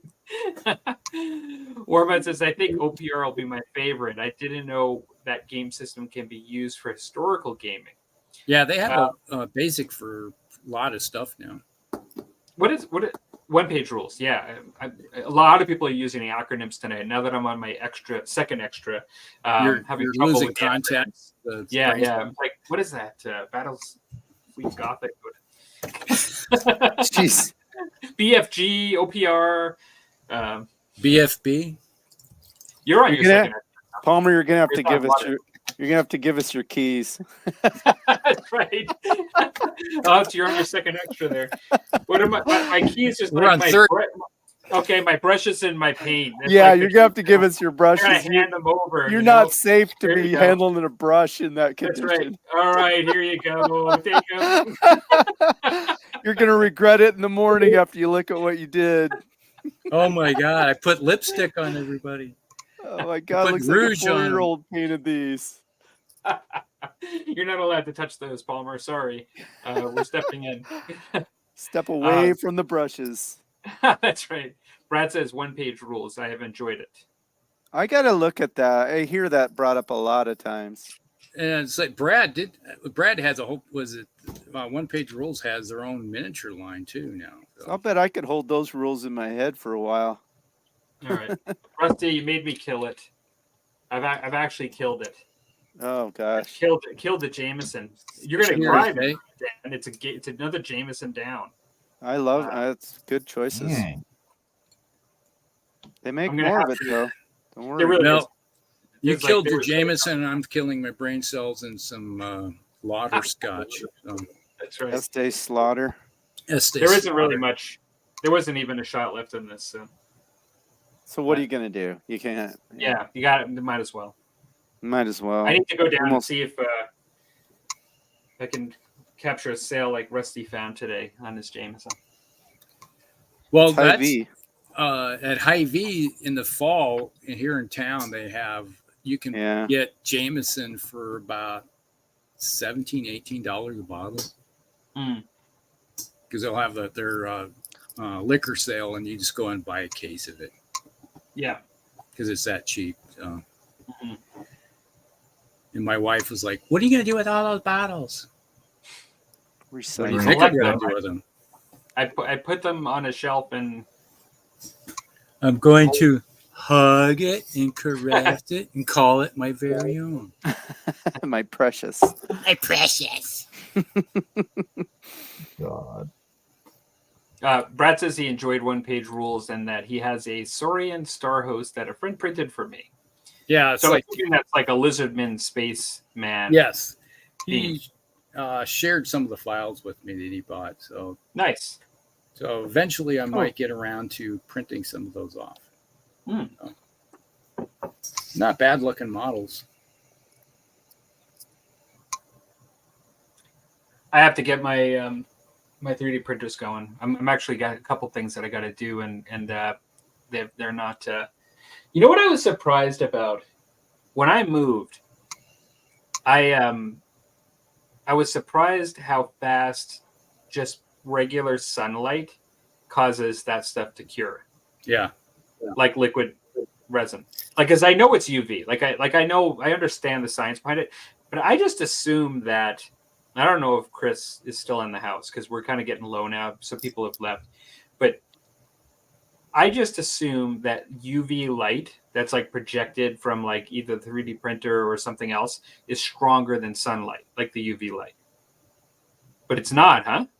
No, sunlight is stronger. So when you actually open up, like if you actually had liquid resin exposed outside, it would just start to harden just like immediately. Yeah, it will harden quickly, yes. Yeah, so I actually didn't realize that because I actually have to scoop the top layer of a liquid bath that I have because I got exposed to sunlight. I didn't try to do it like it was an accident, but I didn't think it would happen as quickly. Yeah, you're going to get a nice film right across the top of that roof. That's what happened. That's exactly what happened. I have a ice cream bucket with a lid on it, so whenever it clean, you do the tank clean where then you peel the little strip out. And I put that into the ice cream bucket, and then when the bucket gets full, I just take the bucket outside, set it in the sun for about a half an hour, pop the lid off, and then just go punk on the bottom, and just big old chunk comes out. Yeah, and it's all cured, solid. Right, comes out like a big old plug, and then I just take the bucket back in the house. Well, Old World has got me wanting to do my filament printer again because I'm using my filament printer for bases, like for the movement trays. Yeah, movement trays. Yeah, I'm going to be using, and that's actually kind of cool because I spent twice as much on my filament printer years before my my regular resin one, which is a higher quality. But that filament printer is huge. It's got a great bed to do bases on, like in movement trays. So I'm glad that I'm going to get some further utility out of that. Yeah, that's a good use And for I it. need Yeah. to print off a few of the 5x5s and 5x6s, trays. Get some of those going, and then print off probably some 2x5s. So that you can stack behind them. Just like as the casualty, you just remove the whole movement tray right off the table. Yeah, because I've seen some people on the Lance formation for the Knights. They have the standard 6, but then they've made it so there's a tray that can adapt to the back. Yes. To have your 4. So and then you got a 5. When you get down to 3 or 4 Knights, you aren't dragging around this. Well, which I know you could take them off the tray too, but you aren't dragging around this whole empty tray. Then you just remove the back 4, and you still get your just 6 tray moving around. Yep. Yeah, I've seen it where they have you just take a standard 5, Knight with 5 of them, then you get a 4, and then you have your 6. You just so you can remove pieces as you go. Yeah, it seems so obvious because then the trays don't totally detract from the game. It's not like these trays just sitting on the table. True. Exactly. Well, gentlemen, we are we're at the time. We're past our typical time. And I'm usually always the schoolmaster. Somebody's got to be the adult. The schoolmaster. But in any case, it looks like our audience is starting to. Yeah, we got the ding ding from Clyde. That's like Apollo Creed, like ding ding. But like the boxing match, ding ding. Time for the gathering. Yeah. In any case, I think we're about at that time. Yeah. Great show tonight, as usual. I think we've all decided this, but for those of you that are longtime viewers of the Musty Wargamers, normally we shut down during the summer completely. And I think this year what we're going to try to do is to still do an episode or two during the summer, maybe an episode during the summer per month. Instead of doing it every other week, we may shoot for every few weeks and just keep it going and throughout the summer. Never quit. Yeah, and then we'll start up season. We still will have another season. It won't be indefinite. And so we'll start up the regular season of every other week in September, like we most likely that what we typically do, and we'll go into season 8. But yeah, no. Thanks everybody for coming down. Thanks. Rob says, "Take care, guys." Thanks for you guys that are still on the show. Good to see you, Rob. I think it's Warma, Clyde, and Brad, and Rob. Thanks for joining in, and everybody else that has joined. Looks like there's a 5th person too. And we'll see you over on Hell Corrects, Rusty's channel, in 2 weeks, Rusty. Yeah, it's the 23rd, I think it is. Okay, perfect, excellent. Well, great show, great discussions tonight, and we'll see everybody. And maybe if anybody wants to, you could maybe even post on the Musty Wargamers if somebody has a topic idea. Yeah, we're more than willing to take suggestions. Yeah, absolutely. We're always interested in seeing unique topics. You almost can run out of topics. It's easy. I've even seen shows like this borrowing topics from other shows because they're so hard to find unique ones. A lot of the more common ones you would think of have been done. And so if you can think of like a unique topic, or actually anything that you'd really be interested in knowing, we'd be happy to discuss it. So yeah. Anyway. Yeah. Absolutely. All right. Well, take care, everybody. We'll see you in 2 weeks. Everybody. All right, guys. See ya. Night, everyone.